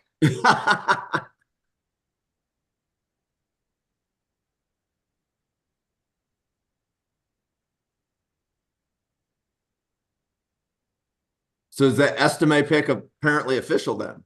Even though it wasn't. Yep. Okay. Oh, Fine. I Okay. had my mic off. someone tell me what happened. Tell me what happened. Second youngest player in the draft class. Yes, yes. And I think I I think know Michael Red Hall was likes that third, pick. third maybe, yeah. Okay, so what just happened? Because I'm going to recap. Albert Anthony won the pick. Okay, that was to the Vikings. Yes. Yep. Okay, thank you. Just wanted to have it made official. So now that puts the Falcons back on the clock. That's The Falcons are going to take Luke McCaffrey out of Rice. Post the Zoom link again. I got guys asking for it. If somebody, if you don't need me to do it, that would be helpful. Luke McCaffrey. Yep. Okay. And of course, everyone knows Bloodlines. Once again, a guy who played a couple of different positions, settled in finally at wide receiver, and blossomed once he moved to the wide receiver position permanently. Good athlete, shocker, amongst the McCaffreys. He's a guy that's probably going to be a wide receiver 3/4 for somebody. And he went to, a place where he definitely has a chance to see the field. And now that brings back my co-host, the one, the only Brock Vieira, for the Chargers at the 10th pick, 4th round. As the Chargers select Brandon Dorless, Oregon. What position? Yes, Greg. Yes, that's all the positions, Greg. They're gonna line them up everywhere. What did I say? I didn't say anything about it. That was me. That was Jim. Oh, it was Jim. I'm so sorry. It's all right. But seriously, like Brock, when you pick him, what position do you think he's going to play? I think he's gonna be kind of like a rover, like Tuli Pelotu was last year for us. I think he's gonna kind of grow into that role as they make like a makeshift D line because they have such different players. They can do a variety of things that I think he can mix in with that very well. Okay. He's a 5 tech, right? He projects as a 5 tech, right? Or a 3 tech, or a 4-eye. I mean, like, what do you like? What do you want? I don't know. Is there a lineup Tuli inside the interior like repeatedly last year, and he was just like beating guards like off the snap. So that's why I'm kind of like hoping to kind of like, you know, you find the matchup and say, "Oh, that guy's slow up." You watch tape and say, "Who's the guy who's slow off the ball?" Oh, that's who you're lining up over. I'm just thinking like just kind of saying it. I think with Dorless, Tuli, Bosa, Mack, and obviously Dallas Turner. I mean, you can like on a pass, like you can run your own NASCAR package like that. Like have different matches for different linemen and just let those boys go to work. And I'm very excited if this works out like this. Awesome. And of course, Lee's not around either because they need a right tackle as well. And I'm really upset. Greg, you've been upset since we started. Well, that's because nobody wanted Dak, Mike, or CD. Right. Nope. Brock, that happens with 30 years of Super Bowl failure. Well, then, since you've got 0 Super Bowls, you should be real upset. And there we go. And the Lions fan has nothing to say about that. Did y'all know Greg was at the first ever like college football game? Like Rutgers Army. Stop it, Brock. I really like this group, by the way. Greg is older than the forward pass. Oh God. Oh God. Oh. I'm older than the forward pass. This is good. I hadn't heard that one before, but that was pretty funny. Oh yeah. You keep hanging around. You're gonna hear some things. Do we have eyes on? It's Lee's pick. So Okay, I'm gonna give one last shot to try to reach Lee. Hopefully, let's see if I can find Lee one more time. Okay, give me one more chance. Last chance to get a hold of Lee.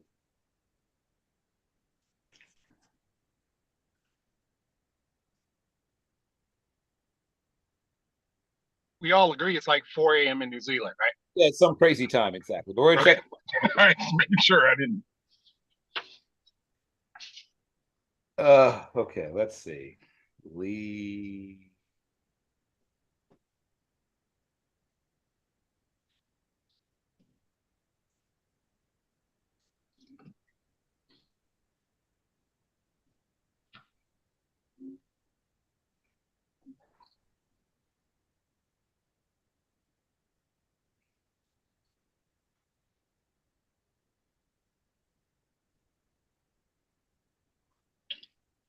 Okay.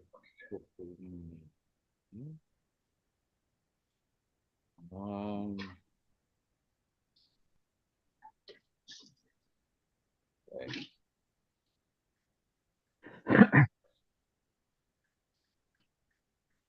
it would be very nice to make up for the Jamal Adams situation by giving them Terrence Steele. Stop it. Oh. What? I'm Come trying on. to make peace with the. I'm trying to make peace with the Johnson family. Oh God. Oh God, that's not peace. That's a Trojan horse. Exactly. Let's see. Okay, I'm gonna try one last desperate attempt to reach Lee.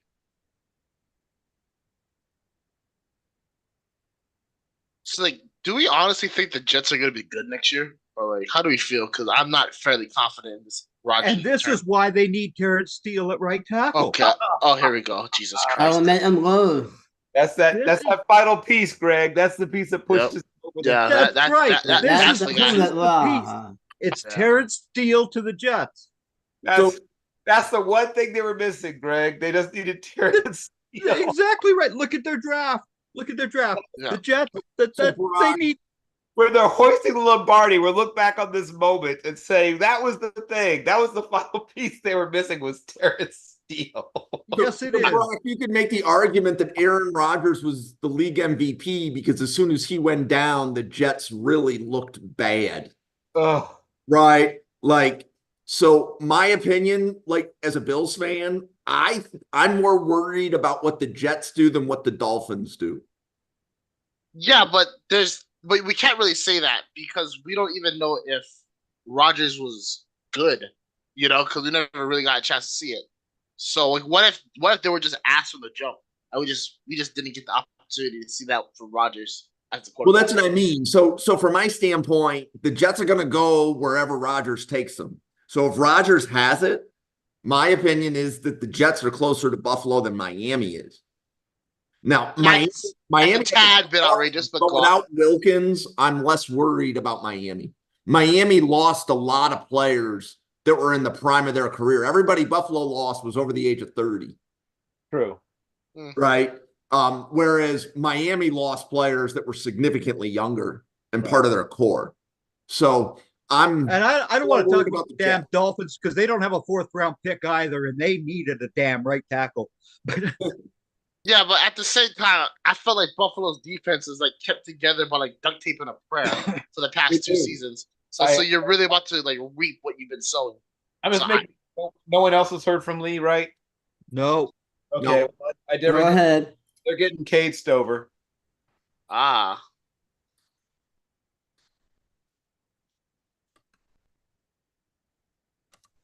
Which gives them their dual tight end set. Which they love. Yeah. This looks like a really good Raiders draft.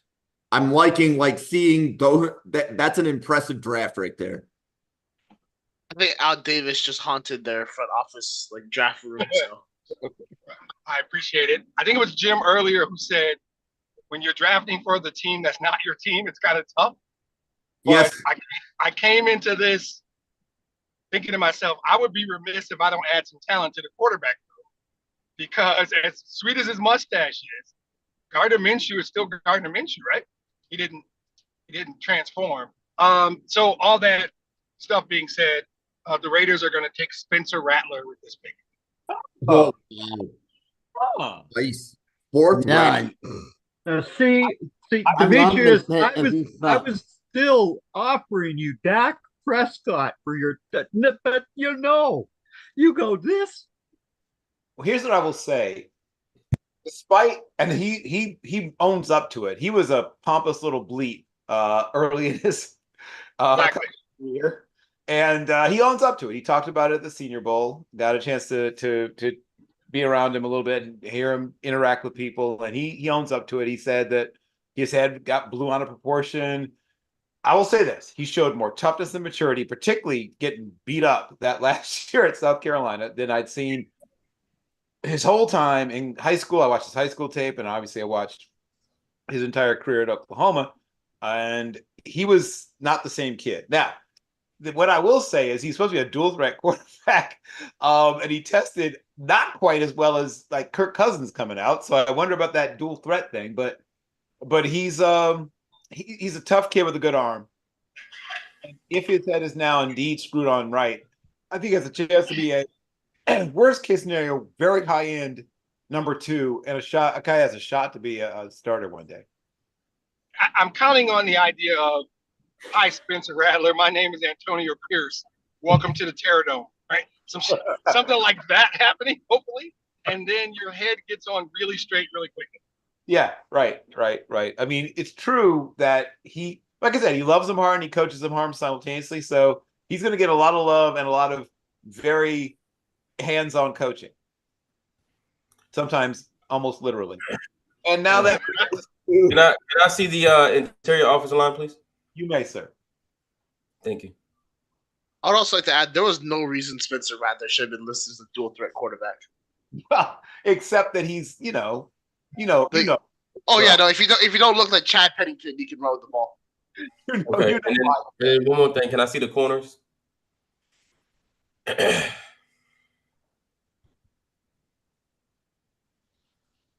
Some good things. Can you scroll down on the corners for me? Nehemiah Pritchett, Kalen King.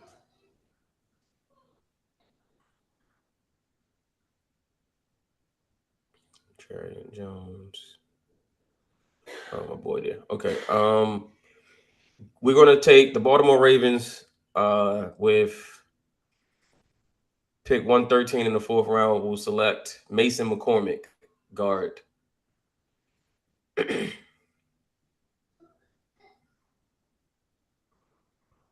know what's crazy about the draft this year, bro? I do not.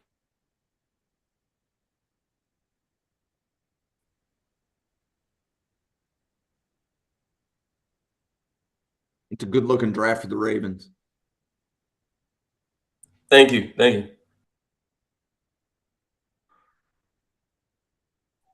Maybe someday they'll get some players that can actually play offense. Who are injured all year. Yeah, I like that draft. Yeah, that's a good job. I'm just busting their chops because they're the Ravens. Yeah, I think I saw it was either a tweet or a blog that said that basically in the first 4 rounds, if you come out of it with a cornerback, a wide receiver, and an offensive lineman in this draft class, it's impossible to look bad. Yeah, those are the premium spots in this draft. That's where the most talent lies in those positions. Yep. So that was Mason McCormick. That's a good player. And another guy who some people, quote unquote, discovered at the Senior Bowl, but I mean, he played on a really good, well-coached, good offensive line. They didn't commit penalties. They didn't hold a lot. They were just solid everywhere. I mean, there were other guys on that line that won't get drafted, but will stick on NFL camps. That's I have to find out who their offensive line coach is. Whoever he is, somebody should snap him up. If you're a struggling G5 program, blowing a call to hold on, I know where that is. What town is that in? It'll come back to me. But blowing a call. That puts the Jaguars on the clock. Okay, Jacksonville. Oh, I have a pick too. I have another pick after this. Okay.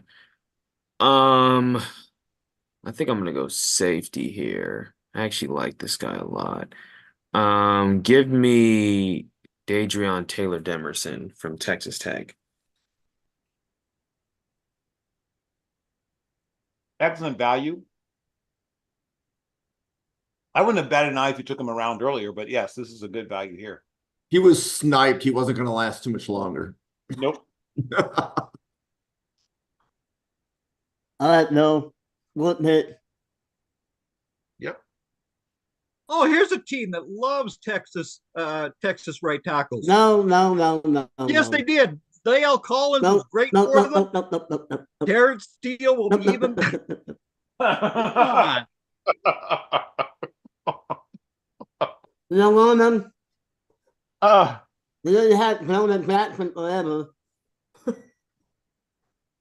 Okay, so let me just confirm. Is Kalen King, another guy who once was much higher rated than he is now, is he still available? The cornerback from Penn State? I think he is. I believe so too. I just want to make sure. Right there.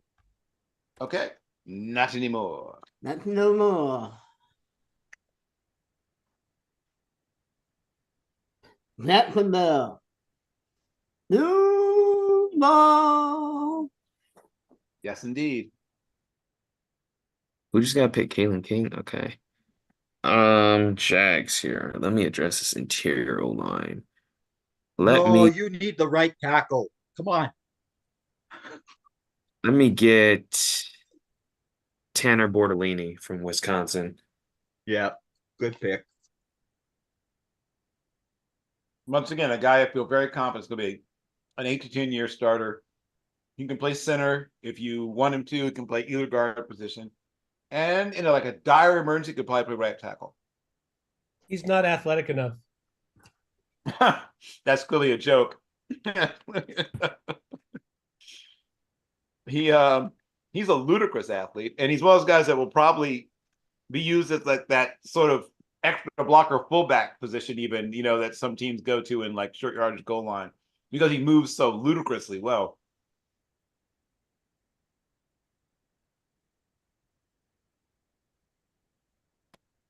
And now the Colts are on the clock at pick number 17. Colts are going to take Will Shipley out of Clemson.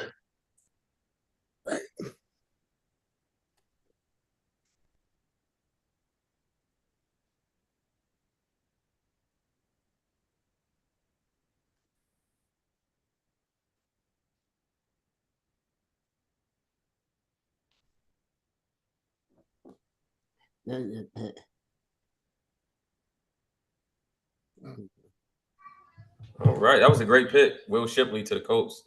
There's a little bit of debate about if Shipley is more than possibly a third down back. My only Can I see the safety, please? Yeah. My only real knock on him is he just doesn't break tackles, but he gives you pretty much everything else. But he's not a guy that's gonna, run through a lot of tackles. He just doesn't seem to have really great contact balance or leg drive. But he's got everything else. He's got quickness and vision. He can catch the ball. He's a little undersized, obviously, but he looks like he could probably put on maybe around 12 pounds without it slowing him down. But he's never going to be a brute. All right. Pick 119 in the 4th round. The Seattle Seahawks select Malik Mustafa, safety, Wake Forest. That's a really good football player. And once again, if you play big nickel, he'll see the field immediately in your 3 safety set. Yes, he will. They just lost 2 safeties as well. So really a big need for them. Yep. And now it's a big moment for the state of Pennsylvania. It's the Steelers and Eagles go back to back. Boo. Boo the Steelers. So pick number 19 is coming in. Okay. The Pittsburgh Steelers are sort of surprised and happy that a player fell to us here that we really like. He's definitely falls in that category of players that were sort of more lowly ranked before people really got into looking at the tape and watching this year's play. Bernardo Green from the cornerback from Florida State. He's a corner to us, but has corner safety slot flexibility. And right now, our situation, particularly at the nickel corner in Pittsburgh, is a black hole. So I like Luke Barku more than the average football fan does, but I don't know if I want to go into the season as him being the only corner on the slot corner. I love that pick. Will, why do you think that some of these platforms have him listed as a safety? I think he's a corner as well. Yeah, it's because teams who are versatile in their cornerback schemes, meaning they don't always play just man coverage. Right. I think confuse draft prognosticators who don't really understand defense. That's my opinion about this. They play cover three, they play man. He plays in the slot, he plays outside, all over the place. Their defense was very multiple, and I just feel like as soon as they see a corner that doesn't play press man on every down, they start thinking about that player as a safety because he's got skills to play off ball, and that does translate. You can play quarters and off ball. That does translate to playing safety. So I mean, he probably could, but he's relatively small for a safety, but he's kind of in the right range for a corner. Borderline outside corner or slot, especially. Yeah, I like that pick, Bernardo Green. Thank you. To the Steelers.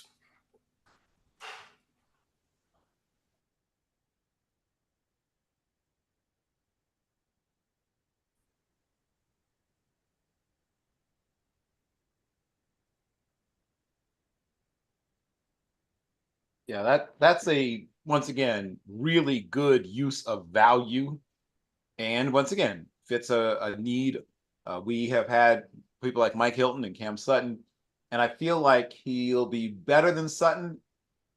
I don't know if he'll get to be as good as Hilton, but he can be used inside outside, and I like him. I like him in coverage, and he's even a guy that comes downhill and run support more aggressively than a lot of the other corners ranked ahead of him. I'll put it that way. And he's not the biggest guy. He's not tiny, but he's not the biggest guy. So playing that aggressively in the downhill tackling is impressive, kind of. Yeah, right. But he doesn't play afraid, right? He plays like he's not the biggest guy, as you pointed out, but he brings everything he's got. I'll put it that way. And now the Eagles are on the clock at pick number 20.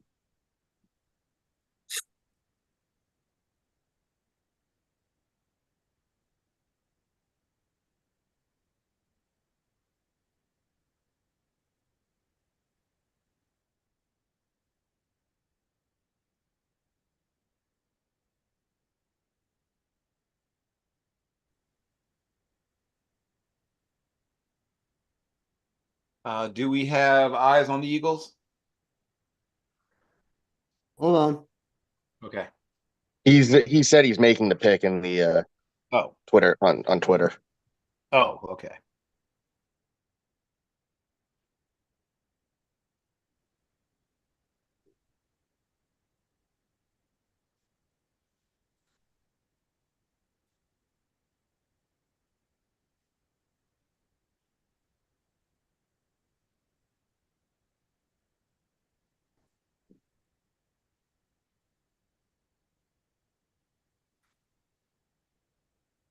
All I gotta say is, don't you dare snipe me.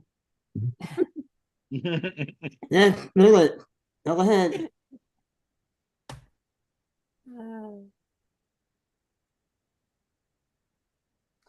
Looks like it's coming in now. Not sniped. Woohoo! Who was The it? pick is Jermaine Burton, wide receiver, Alabama. Oh, there we go. Okay. I see it now. Another one of those big time recruits. And there'll be some team that will look back on what a big time recruit he was and say, hey, maybe we can get it out of him. though he never quite showed it in his collegiate career.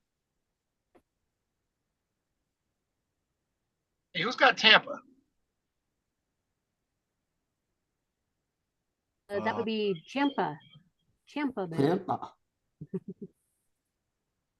Yes, Champa has Tampa, yes. And the Denver Broncos are on the clock. Yes, Who knows sir. what will happen next? Believe it or not, they're keeping this pick, and they are selecting offensive tackle Roger Rosengarten out of Washington. Damn it. Yep. I really like the value with Ooh. this pick. Yep. He Yep. can be a lefty or righty. He has a mean streak, and I like it. Yes. So That's a fantastic pick. And I don't know if he'll make it this far into the real draft, but I don't think so. I don't think so either. But it's I really fantastic. don't. Blended value. Well done. I will take him here. Yes, yes, you will. Yes, you will. In your hot little hands. And that brings us A to bullet pit. Go ahead, Bill. oh, that's right. That's right. Of all people, the Bears. Okay,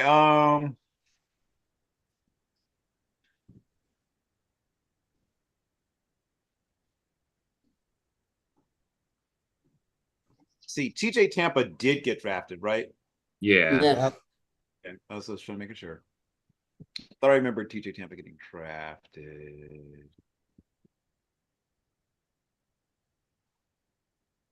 Do you want some other corners that are still there? Or? I'm just working through. Let me see some Oh, okay. players who were drafted versus the ones who are not. DJ James, I believe, is still available, though. Yes. Yep. Okay. Well, there you go. DJ James from Auburn. Going off the board. Pick 20. Revolutionary technology, real world results. That's SAP Business AI. Be ready. Turn the audio off. I'm sorry, Bill. What was the pick? Cornerback, DJ James from Auburn. Oh, that's right. Whoops. To the I was trying to help Pitt with that here. Gotcha.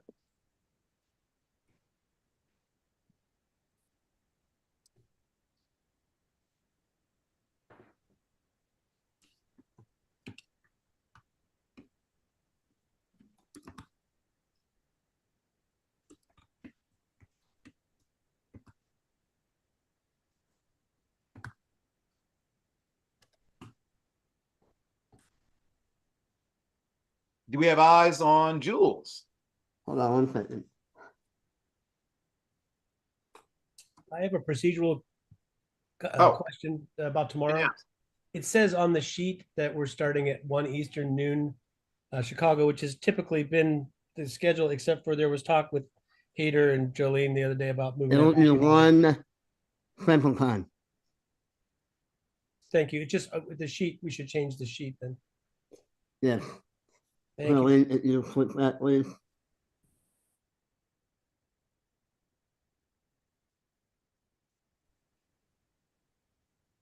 So 2 p.m. Eastern tomorrow.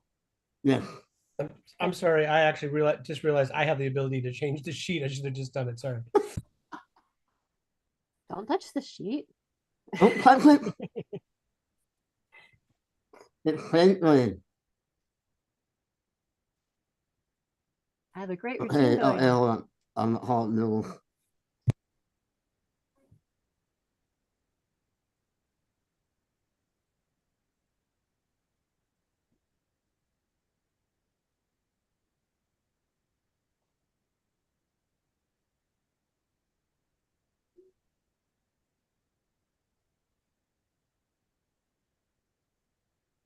So line It's a 180. shame that the Bears don't really have a GM this time around, because I bet the Commanders would have loved to trade up with them and give them an extra pick or two.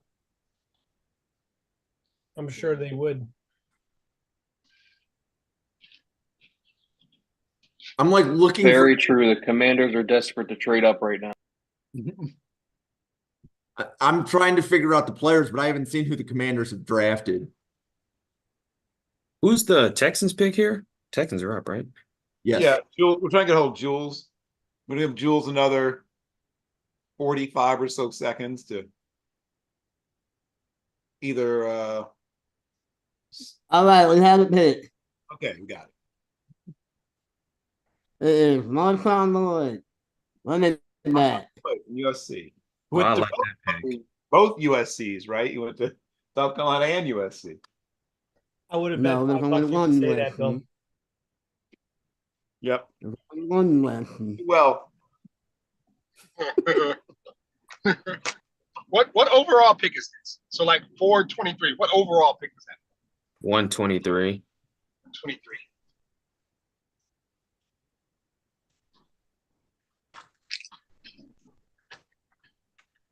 So Jim, you do have 128, right? Yeah, but I've got too many picks. I'm not trading down. I'm looking to trade up. Gotcha. Okay. This is going to be the part of the draft where it's the run on Buffalo Bills picks. So already in the North draft, we have 4 of the next 10 picks, and I've got a 5th in this event because of a trade. So Gotcha. yeah, it's Jim, explain to me this thing you just said. I don't really understand. I have too many picks. What is yeah. So the thing, like Buffalo typically only has about 6 or 7 rookies make the team. This year it's probably going to be closer to 10. But like in this event, I think when I added it up right now, I've got 13 or 14 picks. So I know I have to get rid of some. All right, so give me 3 of those picks to the Cowboys, and you can have Terrence Steele. That's it. That's it. There you go. Hey, Matt, let me know if that Saints pick is in play.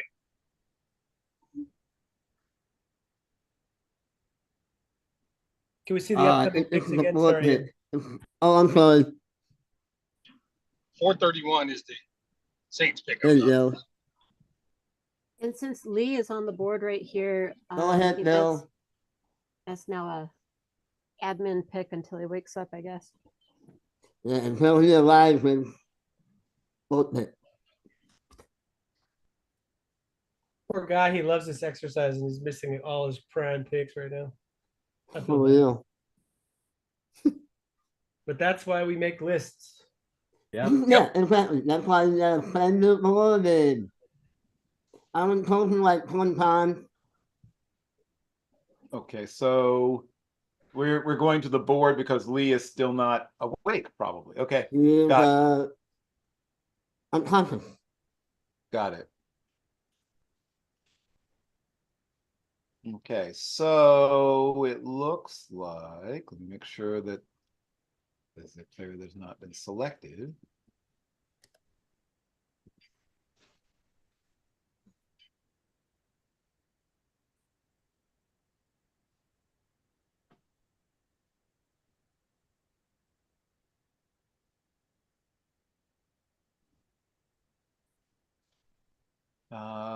So it looks like the highest rated player still.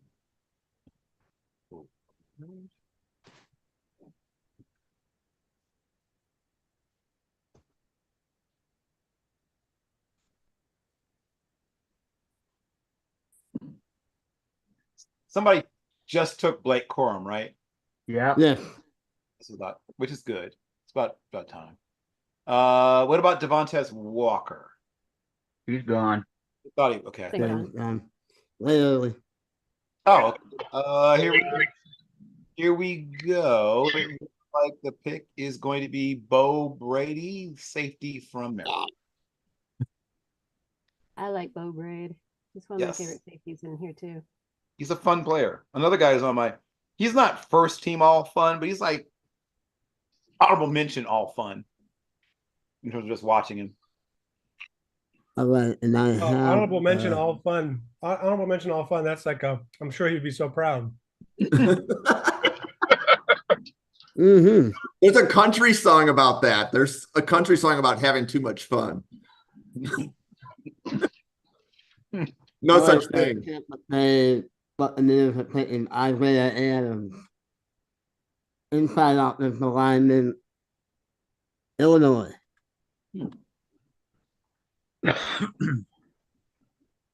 Okay. So that's The paint is on the clock. We've been having a very good day at the office so far. Let's see if we can. Yeah. It might be one of the best drafts in the exercise.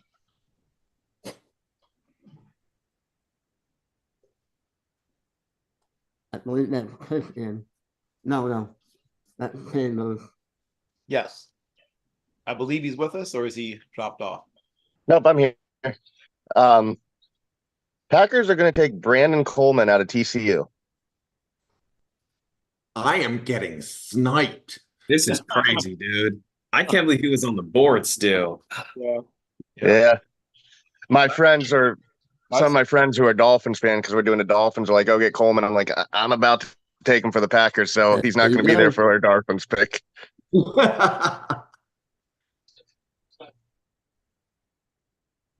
Was shockingly good on the move for such a big dude, tackle.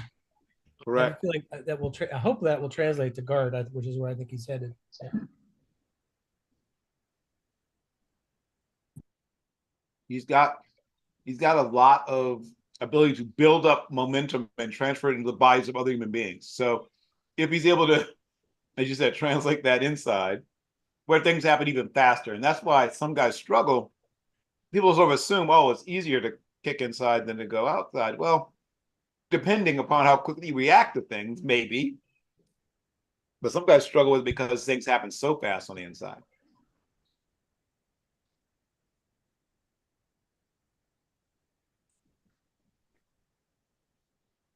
You can get beat and then recover when you play outside, right? And redirect or do something. When you get beat on the inside, usually you stay beat. It's not really much that happens once you've been beaten up to the inside. It's like, oh, watch out! That kind of thing. Look out!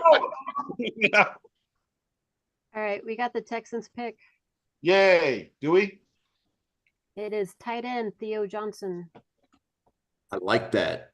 There's the first Canadian off the board. There we go. Well, Wait, was he not picked already? I thought he was on the sheet. No. Not Theo. No, he wasn't picked. I think that's only the 5th tight end. Yeah, but I could swear. Okay, right. I could swear I saw it on the sheet. Never mind. No, you're losing it.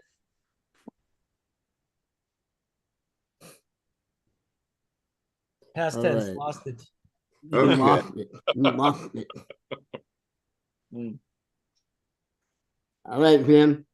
So having watched drafts, and this is always the most anxious part for like doing a Bills mock draft, because basically Buffalo has to sit through 2 rounds of everybody drafting all these players, because this is our first pick since round 2, other than the fact that we had to trade down. The run on safeties before this pick was real. So all of you that picked a safety before me, you sniped me. But I am flipping positions because I don't like the safety board anymore. And the board I have is built by somebody that tracks Buffalo Scouts. And this is the 2nd highest scout grade, meaning that this school, LSU, was scouted the 2nd most of any school by Bills Scouts, with Penn State and Michigan being the only schools that are higher. We are going Jordan Jefferson, defensive lineman from LSU. That's a sad pick because, you got Brian Kelly as their head coach, and that just is just horrible. So all those LSU players who've been taken here, I could care less about any of them. So there were the score, basically Brandon Bean went to LSU. Now there's probably a couple of wide receivers that maybe he was watching. Probably. But Jordan Jefferson is definitely a Bills Mafia darling. He can play all along the defensive line. So whether we want to use him at 3, whether we want to use him as a 1 tech, we have some flexibility, and we don't have a lot of defensive linemen under contract in 2025. So this is a really good pick for Bills Mafia. And we still have 3 more picks coming up real soon. So if you like somebody, you better trade up and get them, or there's a really good chance they're going to be part of Bills Mafia. I'm just saying. I'm telling you already. I've given you Terrence Steele. Give me your picks. Give me your picks. Yeah, and speaking of which, while I have the floor, Buffalo has 1/7 and 2/6. They'll trade up. So if you'll take, like, I've sent that deal. I think Denver accepted it, but I would like to see the sheet reflect that. And then I think I sent you a similar offer of 2/5 for a 4th. Yeah, But if the 4th is gone. We needed you've already used that. Player drop to us there that we wanted. So okay. So Buffalo probably has even some 5th round picks I could trade up. But anyways, carry on with the event. So the sheet does reflect the trade with Buffalo and Denver. Cool. And then Arizona had a trade with Tennessee. Has that processed? Yeah. Right. So I believe it was Arizona was trading a 7th and 2/6, or a 6th and a 7th, I think, and getting Tennessee. Yep. Hold on, I'll send that to Billy. Okay. And if we are all caught up, yes, Vikings on the clock where they have not been for a He is looking right now. Okay, good. And Jim, I don't know if you're interested, but the Giants have a late pick today, towards the end of the draft, and if you're still interested when we get there about moving up. I'll definitely do that. Okay, I'm not. I mean, I have to look at our board for the Giants, but I don't think there's anything like urgent there. Okay. So we had the pick. Okay, the pick is in for the Vikings. It is McKinley Jackson, defensive tackle.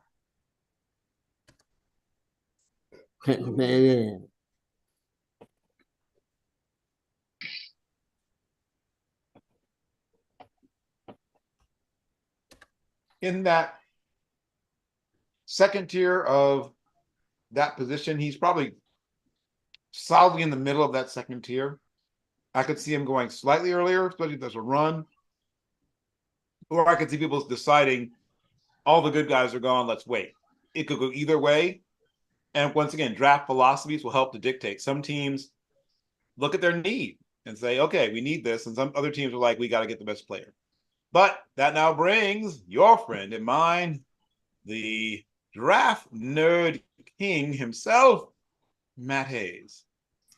Yes, sir. So it felt exactly how I wanted it to. So with this next pick, the Baltimore Ravens select Kalen Carson, cornerback, Wake Forest. That actually really feels like an EDC pick. Mm-hmm. Yes, sir. And I know you have a co-GM who's pushing for a certain quarterback who at one point also was at that school, but we'll talk about that more later. Your assistant. But that brings us now to the Saints being on the clock at the 31st pick. We are almost done with the 4th round. Wait, I'm on the board. It's not the Chiefs pick. Not yet, isn't it? I think it's the 31st pick. 132. Wait. I don't think you should be on 32. I think we We're should. on 31. Yeah, it should be Chiefs pick then, right? No. These are the next selection. Oh, I guess I have my order wrong then. I believe he's correct that the Chiefs pick was forfeited, and it should be. The Niners pick got forfeited.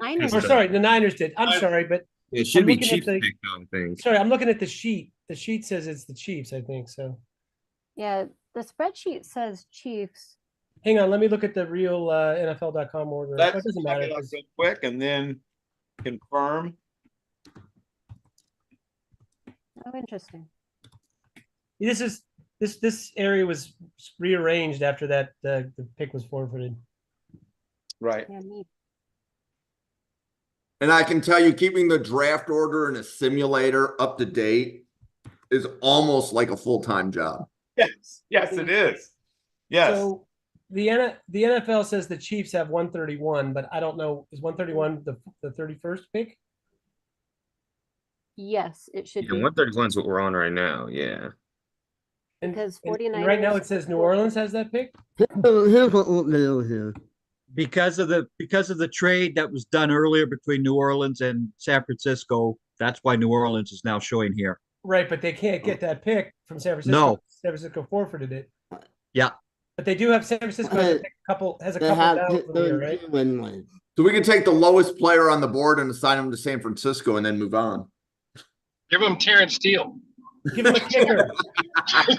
No, because I need a damn draft pick for him. Yeah, but definitely pick a Hold on. kicker or punter because Yeah, just pick a punter and because the guy I can tell Wait, you wait, wait, wait, wait. Hold on, guys. Hater, I just want to say as the person that put the players in yesterday, he did get all our players in, but he put all the new players that were not in his database at the bottom, whether they deserve to be there or not. So I have no idea who the last player is on his board, but it's probably somebody that has at least a reasonable chance of getting drafted. Here's what that's a we're big gonna do deal. here. Okay, so pick the player at 300, which is the player below Stiggers. No, just put a trade between Saints and Chiefs. That's what I'm doing. There you go. Thank you, Jolene. And But then, you have the same problem with the next pick. There you go. Yeah.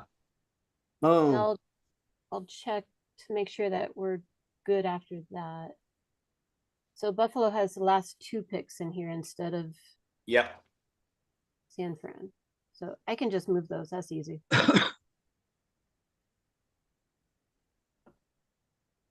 All right. The Chiefs are going to take the cornerback from Louisville to replace Snead. Mr. Brownlee. There you go. That's a player that grew on me the more I watched. I saw enough when they destroyed Notre Dame that okay, that was good. Yep. Yeah, he got. I mean, obviously, I noticed him in that game, but like every time I watched, I was like, oh. There are certain players where you have to go back and check to see if they played in the game. Never with him. He always does something. Yeah. In the pass game, might be in the run game. He's another guy who's not the biggest cat in the world, but isn't afraid to throw his body around and get involved in the run. He might not be the best at fast tracking and that, but other than that, he's very solid. Yep. Once again, a guy that I think will, even in a good secondary, would at least see time in certain situations that I could see pushing his way into the starting lineup over time. And that brings us now to, is this correct? This is now the Saints? this is correct now. Okay. You are now on the clock, Saints. Oh man, there's someone here who has so much value. It's just oh, I don't know what to do here. Let me think. I just might take him just because he's just sitting there. And I don't think in real life he'll even be in this round. All right, we're gonna take a receiver, tight end, whatever you want to call him. I just hope to God if he learns how to catch the ball, he'll be great for the Saints. I'll take Johnny Wilson. I knew that was Love it. coming. Yep. That's my boy. Love it. Absolutely love that. Trying to trade up to get him. We're trying to trade up for 20 minutes to get him.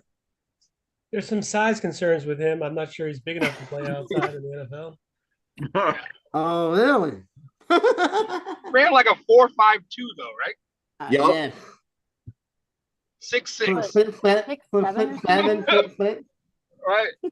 Yeah, I think Will said when you and I podcast, you said he has the fastest height adjusted speed in the draft. Right, which most, I mean, like if you're a hardcore analytics person, is usually a really good indicator of success, especially with the deep ball.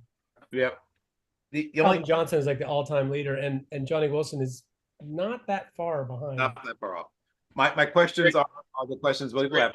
Can you ever create any such separation, or will we end up being a specialist?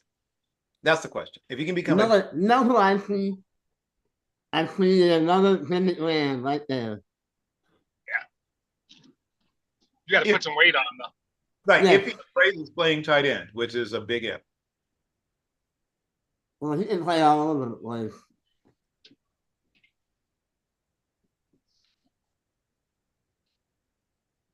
Now, kids, it's compensatory time. All right, go ahead, Bill.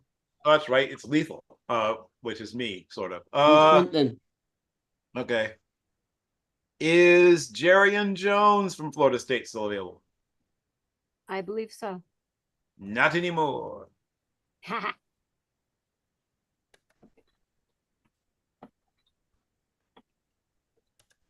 Okay, so let me cross Jones off my board. Okay, so Have Buffalo twice in a row. yeah, so I like it when this happens in these events where I'm looking at the top of my board saying, how is this player still here? And while Buffalo has an all-pro nickel corner, Nehemiah Pritchett is still available, right? Yep. Yeah. So with the new kick return rules, he's a top 100 player on our board, and he is still here. We're going Nehemiah Pritchett, corner out of Auburn here. And then not that much further down, player 104. Still doesn't solve your right tackle issue in Buffalo, Bill. Yeah. Why? And ironically, player 104 on our board is a right tackle. Yeah, I knew it. We are going Javon Foster. Oh, okay. Really surprised that he's here. So Spencer Brown is in the last year of his contract. We have Lael Collins that we just signed as a free agent to back up Brown, but I can't pass up that value here at the end of round 4. Can't pass it up. So those are the 2 picks.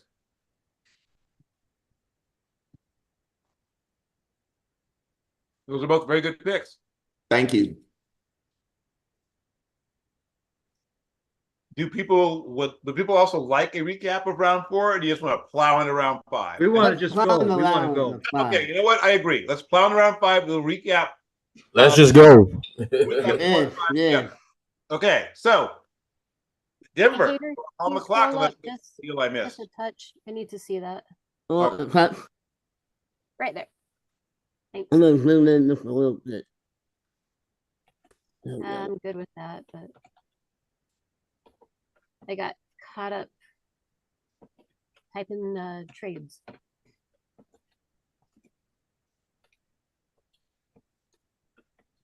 I will be like that. Alrighty.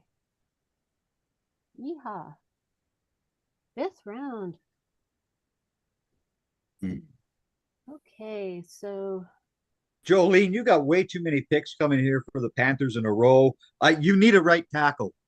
actually I think they did well with getting their tackles together, and then they got a bunch of guys in free agency with guards and stuff. So No, you need Terrence Steele. Mm-hmm. He is going to be the answer. You're doing great, man. You're still selling. You're great. That final piece is over the top is Terrence Steele. That's right. Nothing else from this exercise, people, is it feels that one missing piece your team needs to take you all the way to a Super Bowl. Is no matter who your team is. No matter who your team is. If you give us a 6th round pick, we'll take Terrence Steele. No, I'm not giving a pick for him. There you go. I need the damn pick. Oh, that's too funny. All right. 7th for him. So I think Denver needs to work on the right tackle. Their poor tight end group that just keeps getting beat up every single year. They spent a 3rd on Greg Dulcich, 2 years back, and he's played maybe 4 games total. So they're going to go down to Arizona and grab Tanner McLachlan Oh, interesting. And pull him up. He's a former receiver. He can do routes. He can take a hit. He can also block. So. And he's Canadian. Come on. And as a bonus, he's Canadian. Yes. Mm-hmm.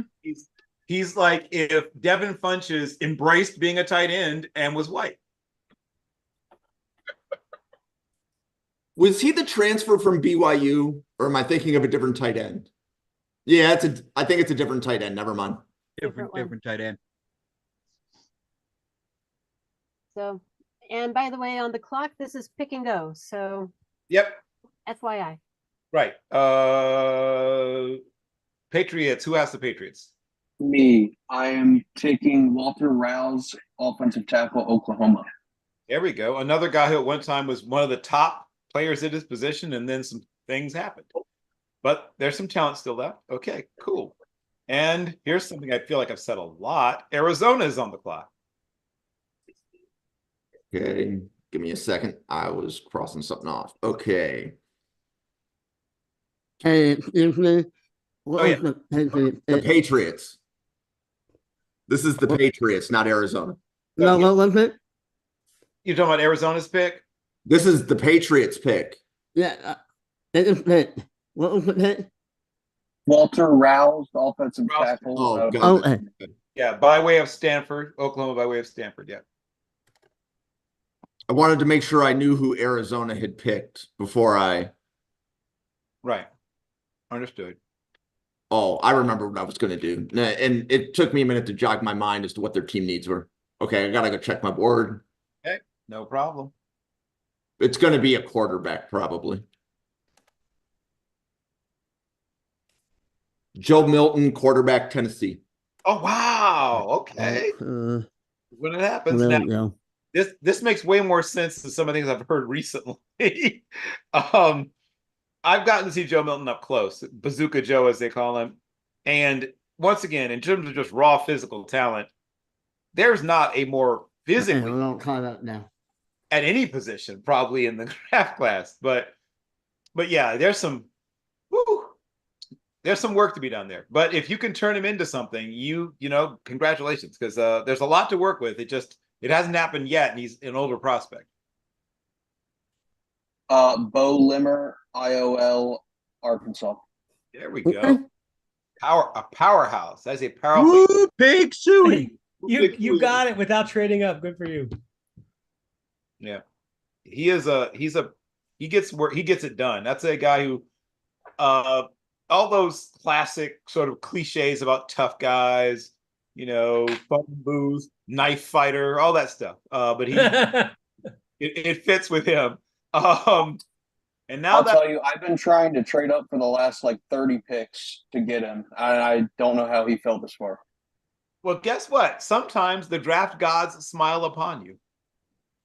That brings us to the king of LA, Young Money himself, Brock Vieira, at pick 5 in the 5th round.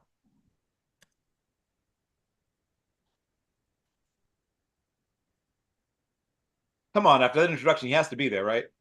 Yeah. Oh, boy. Okay, give me a second.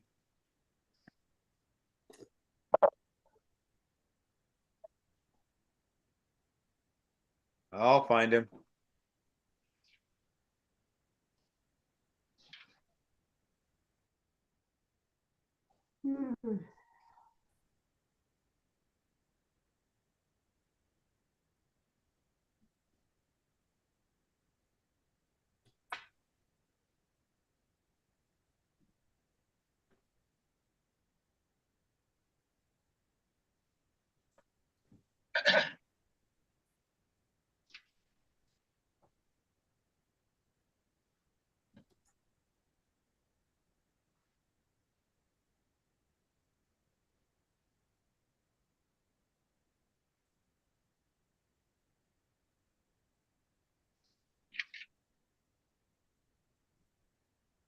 All right.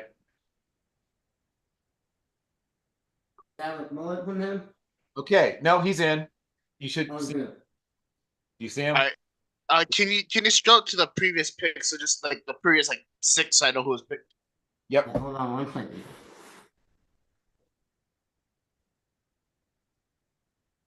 There we go. All right. Is Jacob Cowling still available? Yep. All right. That's my pick. Jacob Cowling.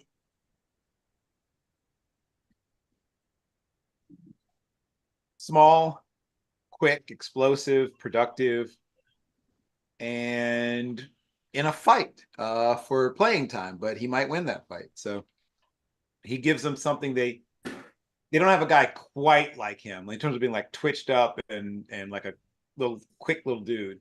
So he has a shot. Bill, if you were a wide receiver, would you beat Jacob Pound? Oh, sweet God. Well, the good news You get speed like that, right? Come on. Yes. Yeah. Well, he's like I said, he's a guy that fills a particular niche they haven't really filled with that kind of guy on that team in a while. So he has a shot to see some opportunities. I like him. All right. The Giants. The New York Football Giants are not at all sure about their tight end room and which Darren Waller they're actually going to see this year. So we're going to select Eric All, tight end from Iowa. As has been made clear, they are not afraid of taking a little medical risk. And that's the only real question with a guy like All is that his medicals, but everything else is there. And that brings us to Carolina. And once again, always a chance for a trade. Is this where Terrence Steele finally finds a new home? This is where Terrence Steele needs to go. Jolene, come on now. You know you need Terrence Steele in the Craig, Carolina it Panthers. does not say pick and go and talk about Terrence Steele. It does not. No. Just because it doesn't say that doesn't mean that I'm prevented from still mentioning Terrence Steele is the answer for a Super Bowl run for the Panthers. Whatever you say. He'll protect Bryce Young like nobody's business. Mm-hmm. Sure. It helps you sleep at night.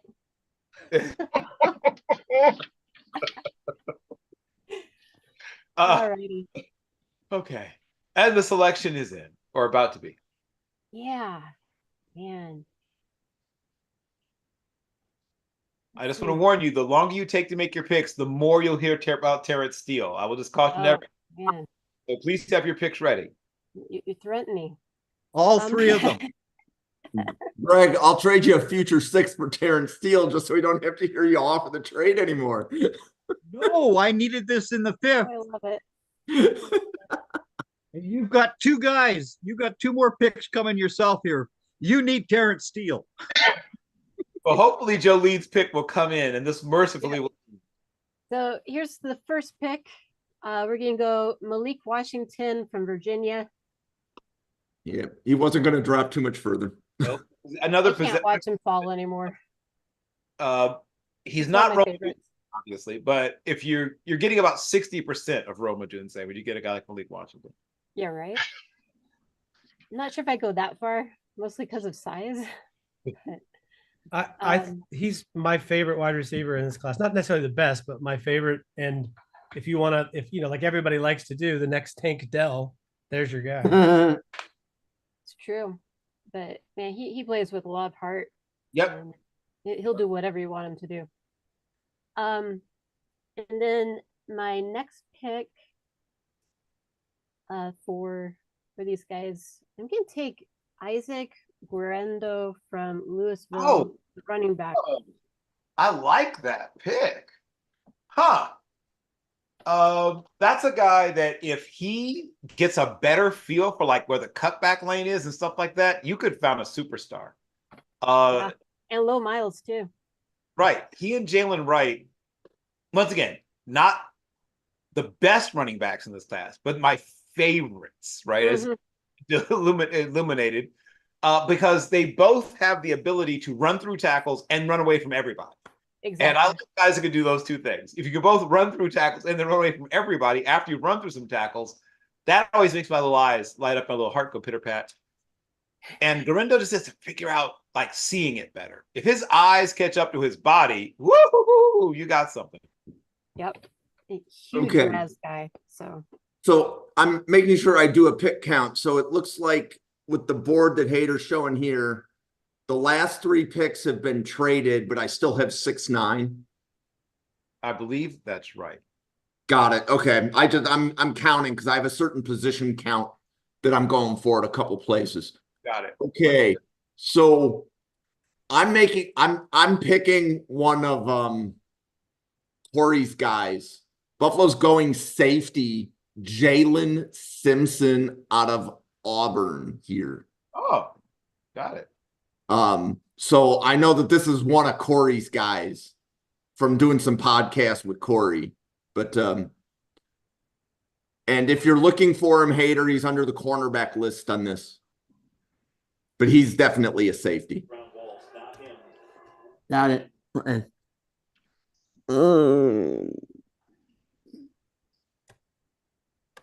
Okay.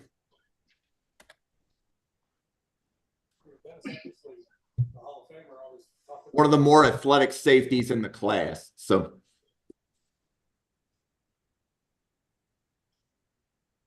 And then this next pick has been traded. Buffalo traded up with Denver. thank you. You bet. I was like wondering, like, why does it keep showing up? Yeah. Oh. So Buffalo traded. Let's see if I can find the numbers on those.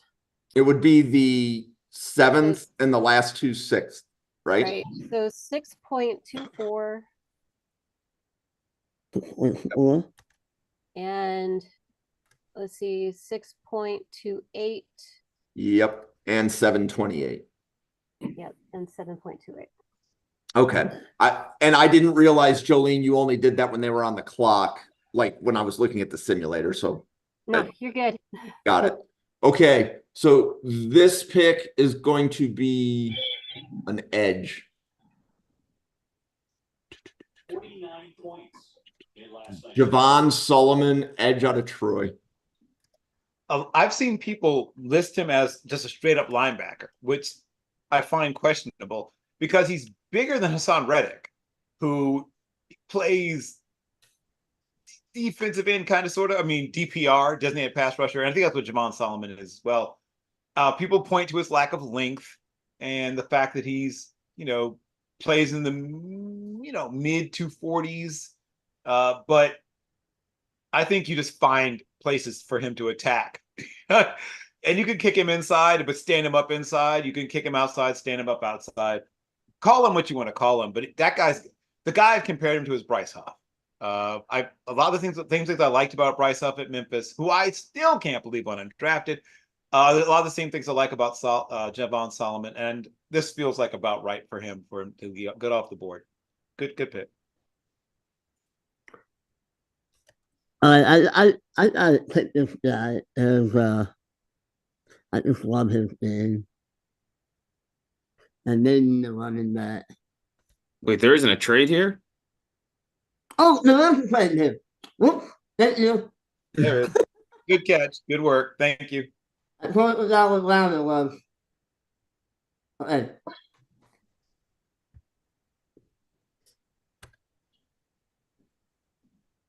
Arizona.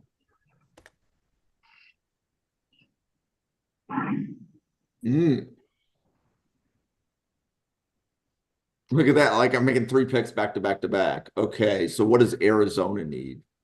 And so it was what? 7 and 6 for 527. So the 610 and 7-6 for the 511. Yep. And no. Okay. And Arizona needs a running back.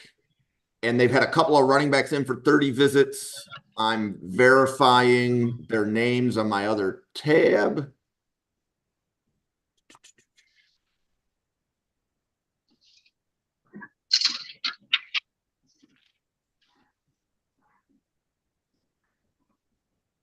Dylan Johnson, running back out of Washington. Another guy, if not for medicals and some very pedestrian testing, would have been gone already, but he looks really good on tape. Understand blitz pickup, catches the ball well enough. And the funny thing is, the guy he reminds me of is another old Washington running back. For those who remember Carlos Polk, who I liked way more than I should have, but a lot of the same sort of qualities I liked. Guy who could be put in scan protection and found the right guy to block, caught the ball well enough, and sort of middling as an athlete, but had everything else you sort of look for. And hopefully Johnson and Traversal stay healthy. That's been one of the big knocks on him. And that puts Denver back on the clock.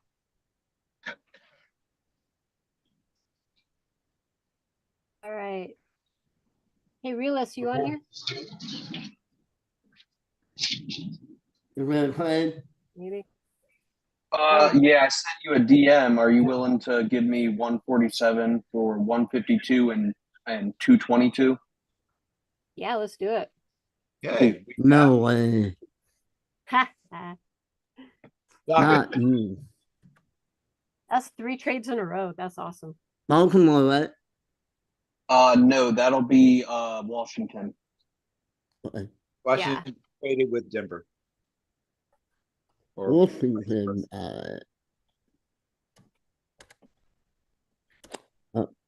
Didn't fight it. There we go. 517.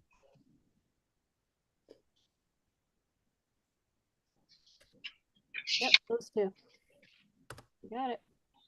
This is All your right, last and we pick will- on Washington? We will be taking Ray Davis, running back, Kentucky. Love it. Here we go. A steal. Yeah, another one of those guys who is a waste basket full of concrete. He is not exactly the biggest dude in the world, but try knocking him off his feet. Just try it. Yeah. Mid tackle at the mid tackle. Yeah, he's solid little dude. Not even little. I just think little, short, solid, Not short. that big, little. Yeah, he's not little. He's just short. Kind of lengthy in my opinion. Small. Ray Davis. I'd like to know in what kind of gravity he'd be described as lanky. I mean, because not in our planet's gravity. In the wrong guy. He's a 5'9" lanky.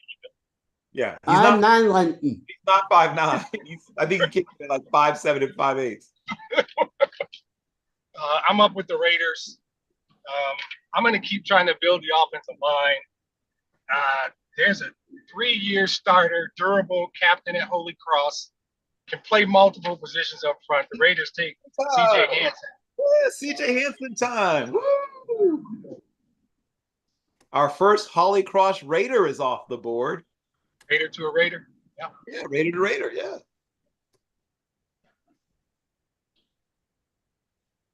What's that? Sorry. C.J. Hansen from Holy Cross, guard. He can also Yes. play a little center in a pinch, but mostly guard. Making his way.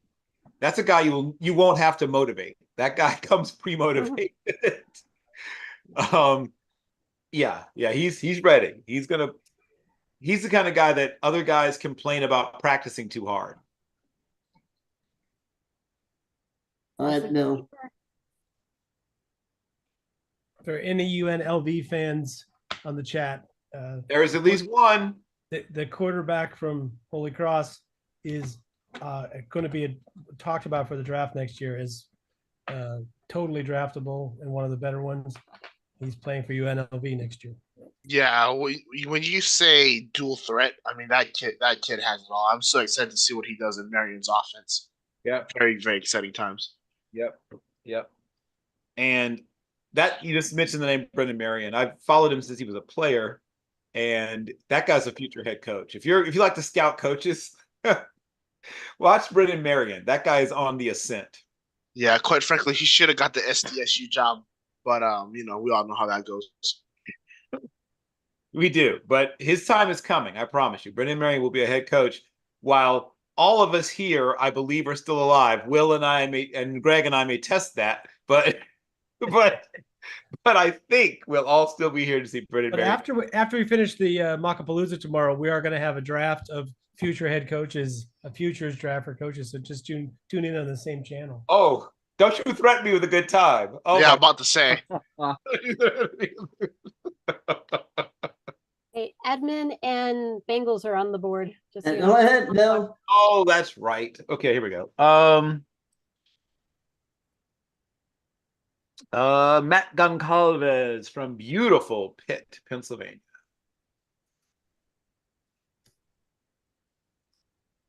I believe Matt Goncalves is still available, yes? Yes, he is. Right there, right on top.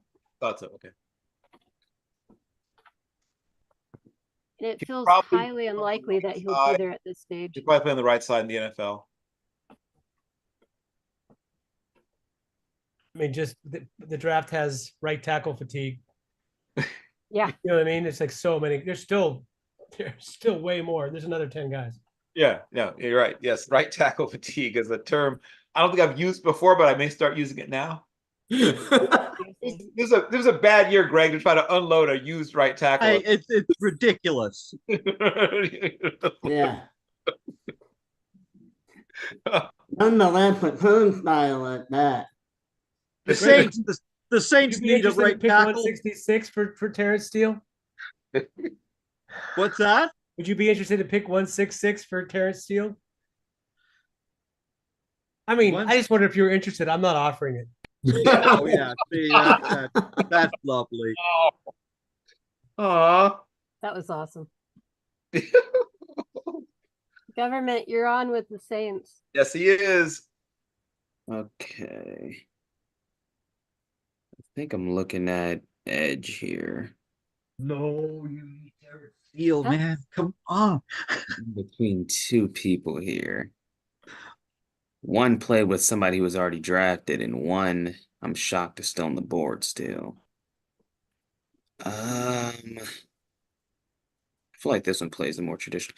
I'll take Brennan Jackson from Washington State. Okay.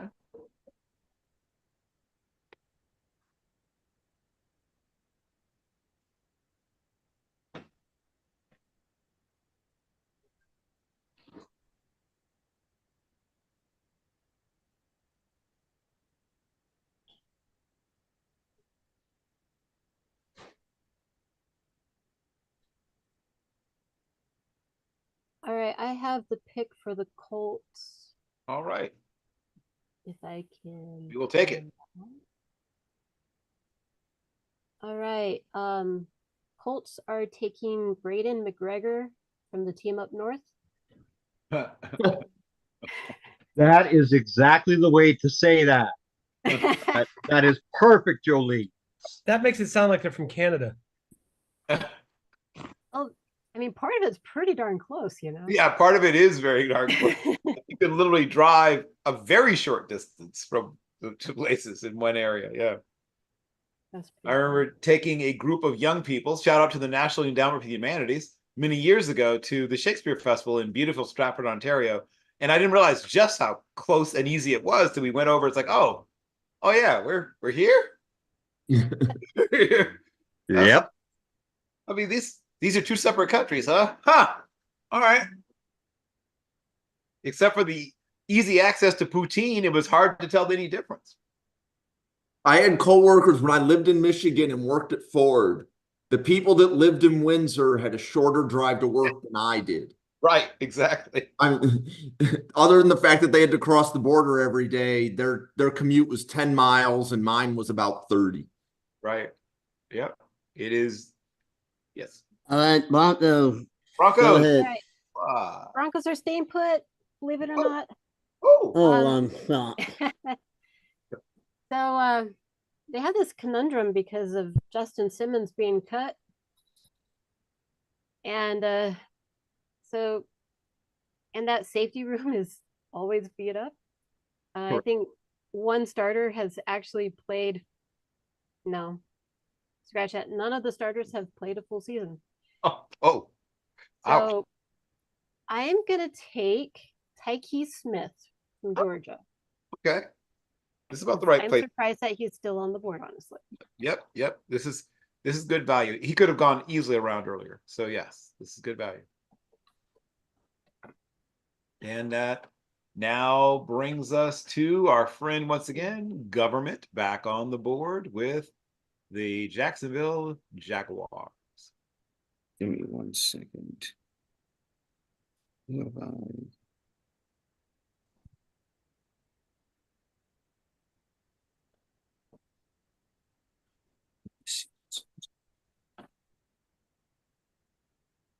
Hmm.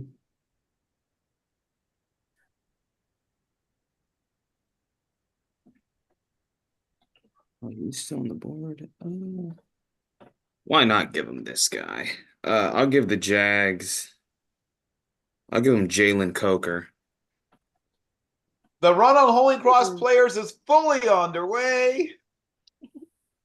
I got to see Jalen Coker a little bit up close, and he's not quite as big as the guys he's compared to. He's not quite as big as Alshon Jeffrey and guys like that, but similar player. Can wall off a defender. I mean, just basically denies the defensive back access to the football. He has long arms, big hands, broad shoulders. Not a blazer, high 4.5, low 4.6s, what he ate or how well he stretched. But once he has the ball in his hands, he's a little faster. Like he's one of those guys that's faster once he's caught the football. And like I said, possession plus is the term I like to use, right? He's not just a catch the ball, fall down guy. He's a catch the ball, and then he might break a tackle. He might give you another 7, 8, 9, 10, 11, 12 yards after the catch. Not a bad spot for him. He's probably going to be a wide receiver 4. But but over time, I think he'll work his way up the depth chart. By the way, Julian, I was out for your pick, but that's a player that I was referring to without naming before we got started today as being the guy I thought of the Georgia pair that was an excellent slot. Like he could be a slot corner or nickel player. Yep. Like that I kind of figured that was who you're referencing, but Brock and the Rams. Yep. I'm sure he's coiled and ready to strike. Yep. Ready to go if you guys are. Yes, we're so ready. All right. So first pick is going to be Dallin Holker, the tight end out of Colorado State. And then the next pick is going to be safety Sione Vaki out of Utah. Safety / running back / special teams captain Sione Vaki. Okay, got it. He will be my resident Polynesian on the Rams. There you go. Outside of Puka, of course. Right. And you've got a chance to add a few more before this thing's over.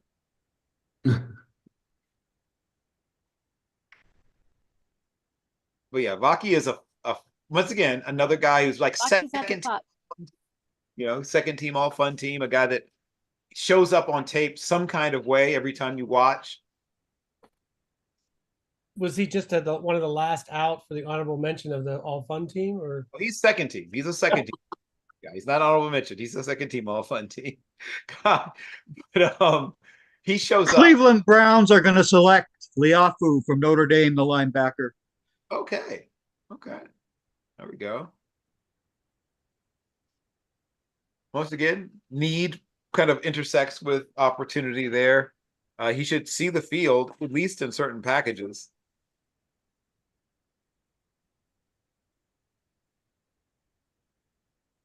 This is pick and go. Come on, Brock. Can you chill, Turnstile? Listen, unless you want to, because you have not taken Turnstile on either the Rams or the Chargers for me, so I want you to pick. Let's go. All right, so the Chargers will be selecting Tommy Eichenberg, linebacker, Ohio State. There it is. Tommy Eichenberg's off the board. Who I like to call a sexier Tyler Matakevich. For all you Tyler Matakevich fans out there, get ready to warm up to your new version and better, maybe even version of Tyler Matakevich. Your younger, cheaper version of Tyler Matakevich. There you go. That brings us to the Dolphins, who are on the clock. That's something I also feel like I haven't said a lot. The last. No. Yeah. So the Dolphins are going to take Garrett Greenfield out of South Dakota State. Yep. Love it. Once again, Nice. all the things I said before, terrifically well coached. Their offensive line is better than a lot of Power 5 offensive lines I saw this year. I'm just USC, if they could have done a 1-for-1 trade between their offensive line and SDS, South Dakota State's offensive line, they would have come out on the winners in that deal because South Dakota State had a better offensive line than USC. It sounds crazy, but it's not. Watch South Dakota State's offensive line and then come back and talk to me. Incredibly well coached, athletic, powerful dudes. How it happened, I'm not sure, but well done to their coaching staff and whoever's in charge of strength and conditioning. And that brings us to the 24th selection. That means that Kansas City's on the clock. Gabriel Murphy, Edge, UCLA gone. Okay, well, that didn't take long. Way to go. That's the pick and go spirit. And that now brings us back. Here's something I've said a lot. That brings the Bills back onto the clock. Jamari Thrash, wide receiver, Louisville. This is about the right place for him, too. And he's a guy that probably will never be your guy. Probably never be the number 2 even. But he's a guy that could start out as a 4-5 and work his way into a 3. You know, and once again, you need depth. Guys get hurt. Speaking of depth, a team that got hurt literally last year by a lack of depth with certain positions last year is the Philadelphia Eagles. Do we have a board or a GM? I'm talking to him right now because he's my co-GM with the Dolphins, so I'm trying to get in touch. Okay. Just keep us in the loop and let us know, hopefully, quickly. You need a chance to catch up on stuff then. Yes. What Georgia Bulldogs available? Let's just go Philadelphia, Georgia. Come on. My prediction is somebody's going to be moving across state. Like if I was making the pick, somebody's just going to go across I-76. There you go. That's this road I was thinking of. I-76. Thank you. Maybe that's I-70, but it's both. Both. Believe it or not, it's more 70, but yes. Oh, okay. Like I'm looking at a glaring future need on their roster. They've got a couple of glaring future needs on their roster. Yes. Turning over. They're repairing the plane while it's in the air thing is what's going on right now in Philadelphia. Yep. He did post the pick on Twitter as Ketan Aladapo from Oregon State. Yes. Okay. I like that. Yeah. So in the great tradition of playing Nigerians at that overhang position, which has become a thing now because thanks to Jeremiah Owusu-Koramoah, the trend continues. He is another one of those guys who you sort of move around in various spots in your defense, and sometimes he's middle of the field in that hole where you would have like a defender drop to take away or rob. He also could come in the line of scrimmage and bang in the box a little bit. Very good tackler. His coverage instincts are not the greatest. I like him better going forward than going back so far, but that's something he can work on.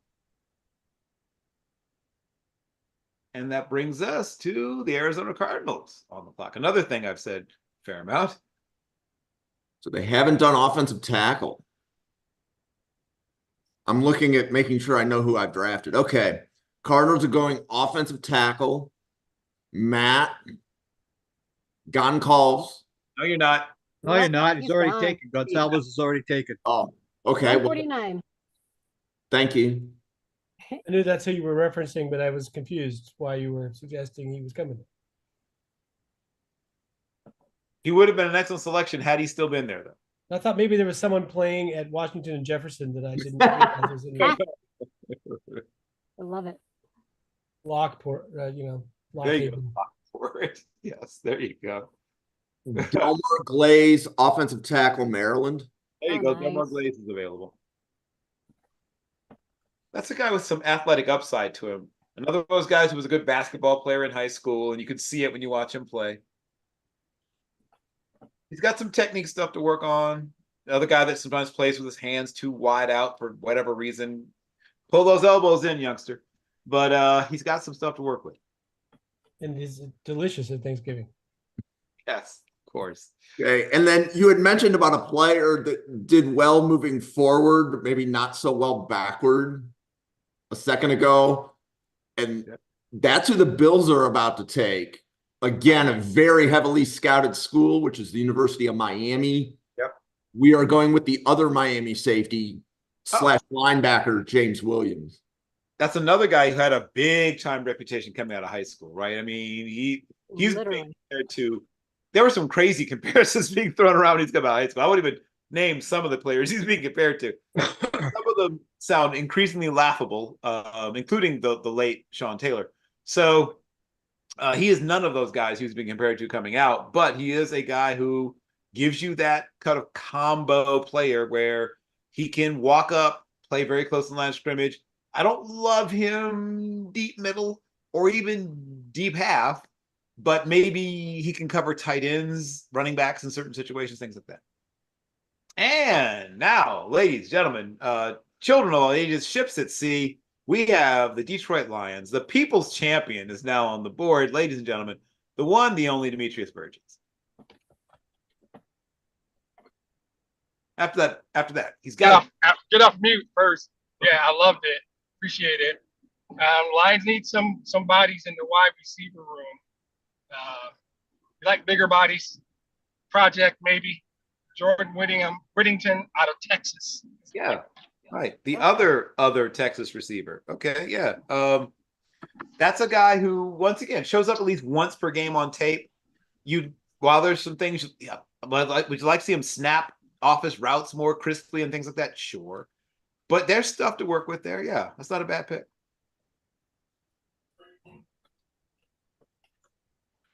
And it's time for the purple haze, right? The purple of the Ravens, the haze of the mat to come together. Oh, wait. No, it's not, is it? Wait, or is it? It is. It is. It's Ravens pick. Yep. We're here. So. Oh, wait, by the way, just an alert. I think that next pick is wrong, but we'll get to that. Sorry. Oh, okay. I love the way everything is kind of worked out for us. Can I see real quick wide receivers? And then I also want to see running backs real quick. Because there are never enough running backs for the Ravens. Never enough. Especially when one of them are nursing an ACL injury. Yeah. I feel like we have one of those every year. Right. It's a tradition. It's a tradition, If no one has an ACL injury, are we really trying? All right. With the 30th pick in the 5th round, the Baltimore Ravens select Rasheen Ali, running back, Marshall. Oh, there you go. He feels pretty Raven-y. Yeah, that's another guy. Definitely that's so Raven. One of my favorites in the draft class at any position. Say Raven-y? Yep. Yeah, Raven-y. He's definitely Raven-y. Very Raven-y. Really? Shout out to him. So you may remember this, Hater, when we had that all-time Misfits college football fantasy league. That's one of the guys that helped win it for me was Rasheen Ali a couple of years ago. Yes, I remember. He's a dog.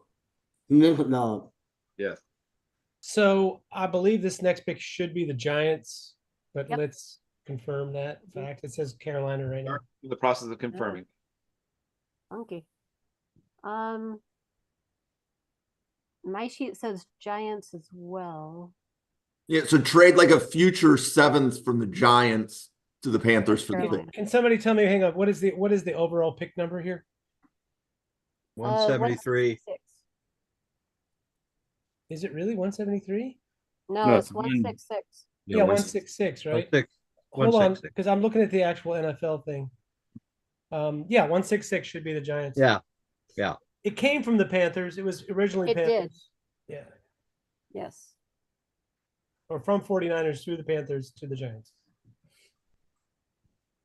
That's what the sheet says. Great. Well, because of our failure to trade down on this, well, we could have, but this will be the last pick. Last pick for the Giants today. Last pick for the Giants. Period. Last pick today. We have one more tomorrow. The New York Football Giants are going to take DeCameron Richardson, cornerback. Sorry, I've totally forgotten the school. It's spacing my mind right now.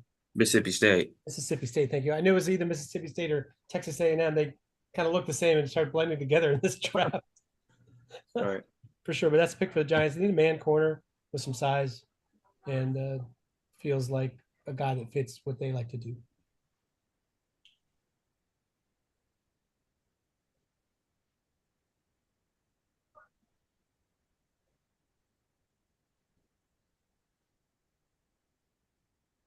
The Vikings. Ah, yes. Do we have a Vikings general manager? Or a board? Quite a hold of them. Oh, okay.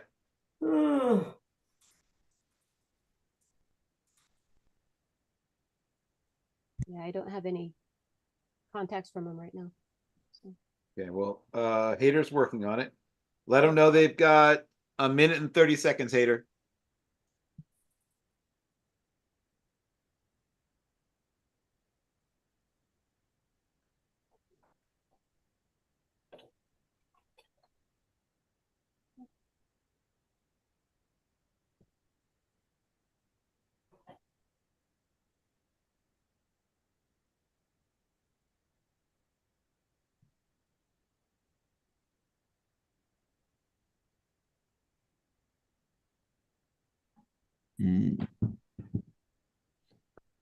Go is workout for the fingers.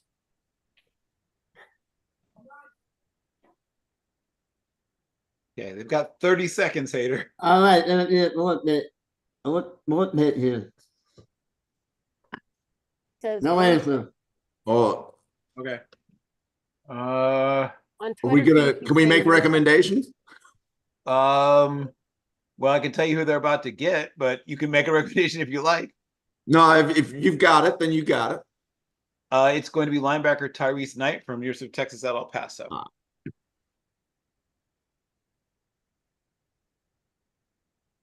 Based upon team needs, I would have gone with a different position.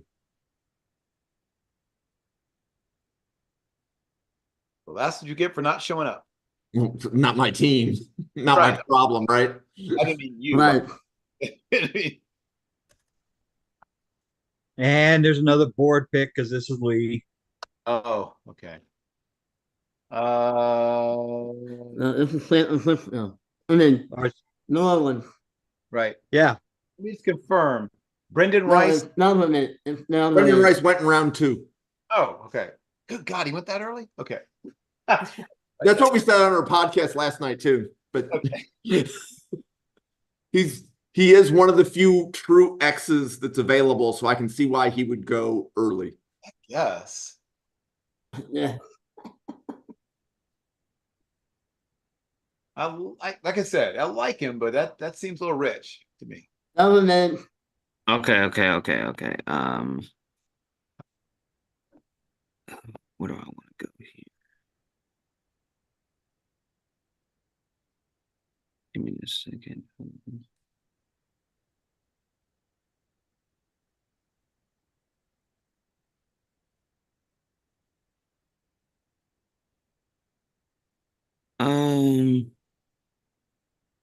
Give me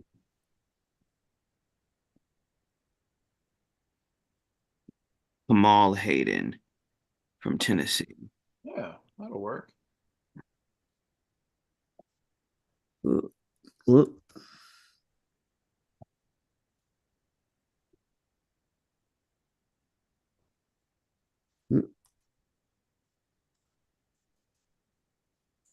Kamal.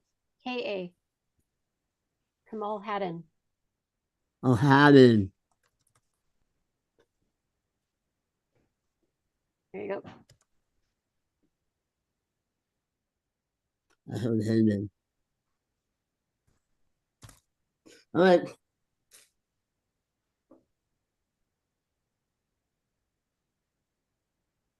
Green Bay.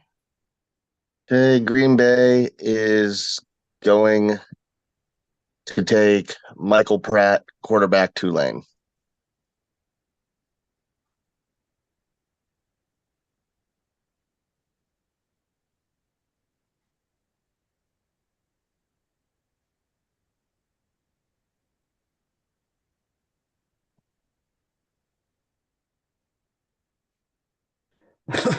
That's one of the last quarterbacks that I could see having a path to eventually being a starter outside of like super developmental guys that I'm not going to name drop because I've learned my lesson. That, you know, you're sort of getting super raw and hoping to slowly develop. But he's a guy that, you know, once again, if you saw the game against USC or you saw the game against Oklahoma, you saw some of what he has to offer. He can move around a little bit. He's not a, you know, athlete, but he can move around a bit. His arm is right about dead on average, but he's a tough guy. He's another guy who'll hang in there and, you know, take his medicine, as they say, and get the ball out. Pretty athletic too.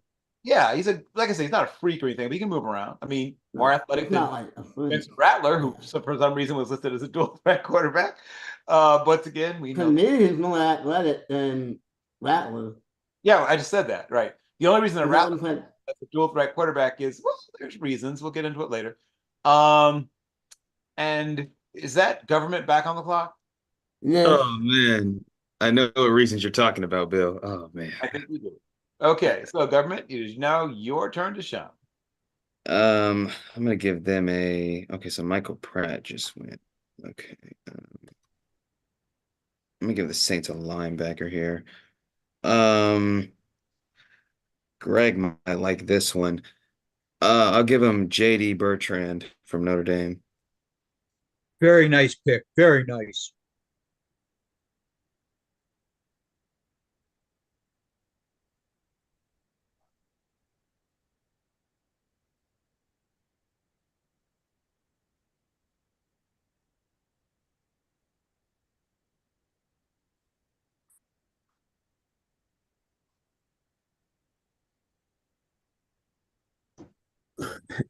Got it.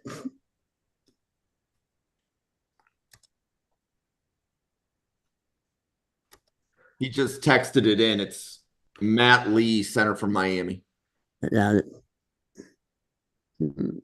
Outrageously deep center. Oh, that's why.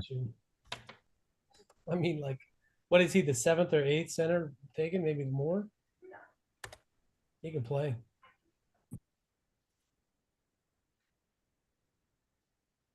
Okay. Go ahead. Go ahead.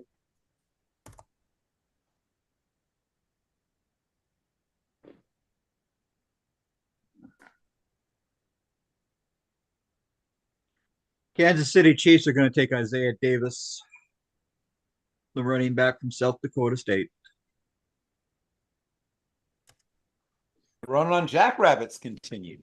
I think that's our third player from South And you talk about a compliment to Pacheco. Yeah. That's why he's there. And the Dallas Cowboys will then go to Notre Dame for the Audric Estime. Thank you very much. Here you went. He did? Yeah, Estime went earlier. Yeah, I know. No, the Cowboys, man, I don't know who the hell they're going to be. Can Terrence Steele play running back? Yeah. No, that's the hard part.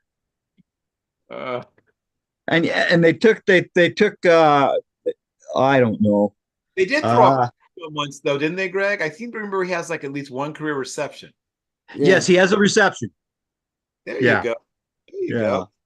So you can move him to tight end. Oh yeah. Instead of Schoonmaker.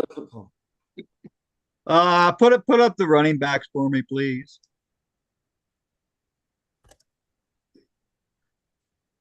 Oh.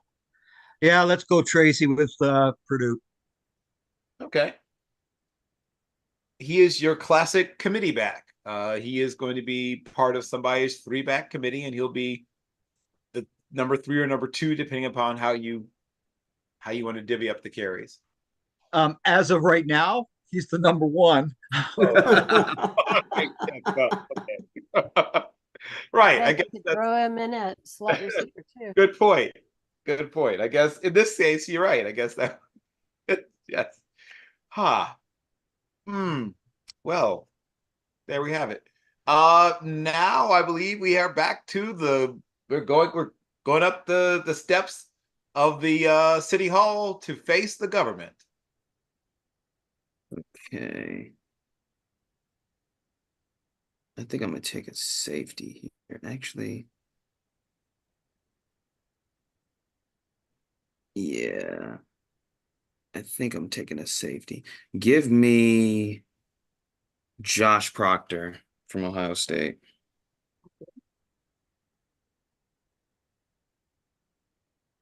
For those who remember Quentin Michael, that's kind of the player I think he can be at the next level. A Quentin Michael type safety. All right, one pick. Yep, still no sign of lethal, I assume. Okay, no problem.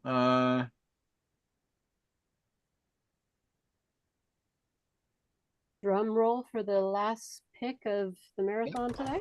Yep. Is Makai Wingo still available? Yes. Right there. Right there at the top. Yeah. Not anymore, he isn't. All right. That's it. Well, let's recap the last two rounds, and then I will bid you all adieu for 20 something-ish hours. Let's see what All the way around 4 here.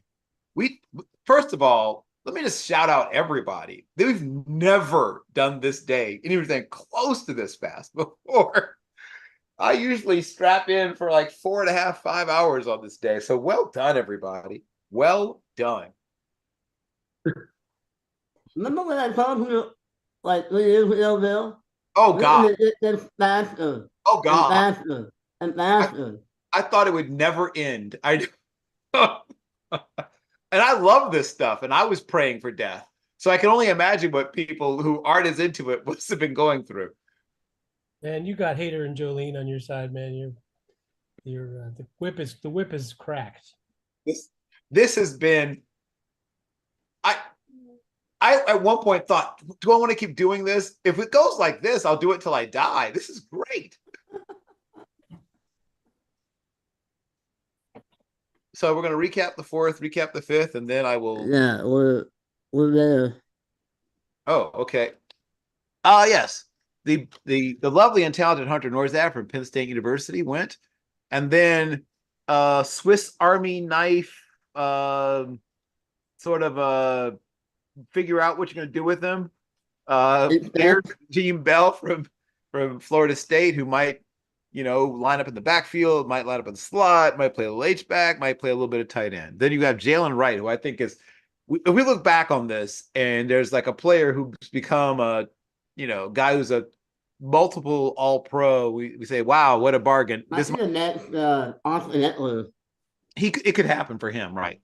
Then we have Quintez Stiggers, who, if you have not checked him out, I know maybe you don't watch a lot of CFL. I urge you to go back and watch. This guy's going to play in the league. And then we have Blake Corum, a good, but I think slightly overrated running back from that school up north. Then we have Christian Jones, who I think he's a future starter. I think this is a really good pick here. Christian Boyd, another guy who's that classically sort of dancing bear, super athletic, but kind of roly-poly-ish kind of D tackle. Then you have Audric Estime from Notre Dame, Luke McCaffrey from the McCaffrey Football Factory family out of Rice, by way of what do you call it? Both then Nebraska before that, and was it Northwestern before that? Somewhere else before that, but he's a triple transfer. Brandon Dorless from Oregon, Cade Stover from Ohio State, Spencer Rattler by way of QB1, by way of at least in high school, and then by way of Oklahoma and finds way of South Carolina. Then Mason McCormick, who is another very talented South Dakota State offensive lineman. I'm telling you guys, I don't know who the offensive line coach is again, but I would try to steal him away. Then we have Tanner Bortoloni. Oh, no, we don't. Wait. Oh, here we go. We had Taylor Jefferson from Florida, safety from Texas Tech. Then Kalen King at one point was my number 2 corner before the season started, and from Penn State. Then we have Tanner Bortoloni. Then we have Tanner Bortoloni, a very talented offensive lineman from Wisconsin. Will Shipley, who is probably going to be a third down-ish running back from Clemson. Malik Mustafa, another guy who I think is going well, one of the steals. And he's probably going to go around this point in the real draft, and we'll go back and say, how did he go there? Then Then we have Bernardo Green, who I really love that pick, who was probably a nickel or corner, but says here Florida's free safety. Florida State, Jermaine Burton, wide receiver. Once again, a guy who was a super big time recruit coming out of high school, didn't quite live up to it. Sort of Roger Rosengarten, I think another guy's going to be one of the steals of this draft class from Washington. Then we have DJ James, cornerback Auburn, Marshawn Lloyd, who went to, as pointed out, both of the USC's, running back Bo Braid from Maryland, who I like a lot. Isaiah Adams from Iowa, I like him a little. Brandon Coleman, that very talented kid from Texas Christian, who I think ends up playing in the league for about a decade. Then we have Theo Johnson, like him a lot, Canadian, Penn State. Jordan Jefferson, the other Jordan Jefferson, right? The other one is Justin's big brother, also from LSU. And then we have McKinley Jackson, Texas A&M. Another guy's got a lot of talent. Kalen Carson, a guy slightly underrated in my book from Wake Forest. I wouldn't be mad if somebody took him around earlier. Jarvis Brownlee Jr., another talented kid. Some flaws to his game, but tough and just gritty, and I like him. Then we from Louisville, Johnny Wilson, a tight end / wide receiver / tight end, Florida State. Jerrion Jones, cornerback, Florida State. The other Florida State corner, Nehemiah Pritchett, the other cornerback from Auburn. Javon Foster, who's I think could become a starter down the road from Missouri. Good pick. Tanner McClocken, how the run on Canadians continues from Arizona. Walter Rouse, another guy at one point was the number one ranked high school. I think he was number one ranked high school tackle at one point. By way of Stanford, made his way to Oklahoma. And then we have Joe Milton, Bazooka Joe, as they call him, from Tennessee. Bo Limmer, tough guy from Arkansas. Jason Cowing, fun player. He's a first team all fun guy from Arizona. Eric All, the all scratch and dent sale team from Iowa. If he ends up holding up physically, you're going to get a nice bargain there. Malik Washington from Virginia, then Isaac Gorindo from Louisville. He's the all mystery box team, right? If he ends up being what he could be, you've got to steal. Jalen Simpson from Auburn, then Javon Solomon, a move around, figure out where to put him kind of player. And then Dylan Johnson, another scratch and dent guy from Washington at running back. Ray Davis, as I said, a waist back of the concrete from Kentucky. And then CJ Hansen, guard from Holy Cross. Matt Goncalves, tackle from Pittsburgh. Then Brennan Jackson from Washington State. Another guy's got some raw talent, never quite put it all together, but he has a chance to. Braden McGregor from Michigan's kind of a base end, kind of a rotational guy, but, he'll give you something. Tyke Smith from Georgia, the other safety from Georgia. Then Jalen Coker, who came in at like 6'1.5", but plays bigger from Holy Cross. Dalen Holker, one of my favorite, day 3-ish type tight end guys. And then Sione Vaki, super fun, whatever he is, player from Utah. Can play a little offense, a little defense. Marius Leofau from Notre Dame. Tommy Eichenberg, who is basically a slightly less Polynesian version of Marius Leofau from Ohio State. Then we have Greenfield, another South Dakota State offensive lineman, very talented. Might end up playing some guard, but I think you start him at tackle first. Then we've got Gabriel Murphy, part of the Murphy twins from UCLA. Then we've got Jamari Thrash from Louisville. I wonder if he's the son or related somehow to James Thrash. Then we have Keaton Oladipo, who is yet another Nigerian playing the Jeremiah Owusu-Koramoah position, and from Oregon State by way of Portland State, which is where I first fell in love with him. And then we have Delmer Glaze from Maryland. James, another guy got way too much hype coming out of high school, but a good player. May end up playing linebacker before it's all said and done. Jordan Whittington, the other Tennessee wide receiver. Rasheen Ali. Yes. Terrific little running back. Well, not even that little. Very mid-sized running back. It's not that small. Not that little. Medium-sized running back. Then we have DeCameron Richardson from Mississippi State. Tyrese Knight from UTEP. Kamal Hayden from Tennessee, corner. Knight's a linebacker. Michael Pratt, quarterback from Tulane. Probably will end up being a piece that they develop and trade. Who knows what they'll do with him. But J.D. Bertrand, another one of those sort of modern linebackers from Notre Dame. Matt Lee, center/guard from Miami. Isaiah Davis, who is a downhill, hit everything in his path kind of running back Sort of like the running back they already have, but not quite as fast. So they have a type apparently from South Dakota State, Tyrone Tracy, who's a very quick sort of change in directional, catch the ball, make people miss. A little bit of power also. Purdue running back, Josh Proctor, who is an old-fashioned thumper type safety who can move a little bit, and then Mekhi Wingo, defensive tackle from Louisiana State University and beautiful Baton Rouge. Everybody, you've done amazing work. Bill, I confirmed two things while you were doing that. Yes. One is that James Thrash is not related to Jamari Thrash in any way. Quote. I'm not. And secondly, it took longer to read the names from today than it did to select them. It's true. Got it. Almost. Okay. All right. Wait, I think you muted yourself, unless I muted you.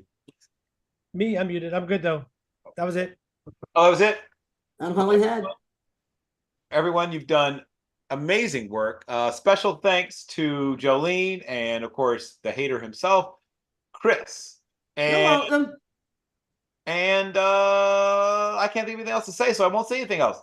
Everybody, it has been an amazing, amazing day. I have a great rest of today, and we will do this again in 21-ish hours, something like that. Yeah, 1 Central Time. Yeah, 1 Central, 2 Eastern, noon Mountain, 11 Pacific, and for Lee, it'll be like probably 1 a.m. on Monday. If anyone can get eyes on Lee, at some point, let him know who he has so far and see if they can find out what his availability is tomorrow. Once again, everyone, like I said, fantastic work. I will see you all again in just a matter of hours. All right. Take care. Everyone, have a wonderful rest of your day, and we're out.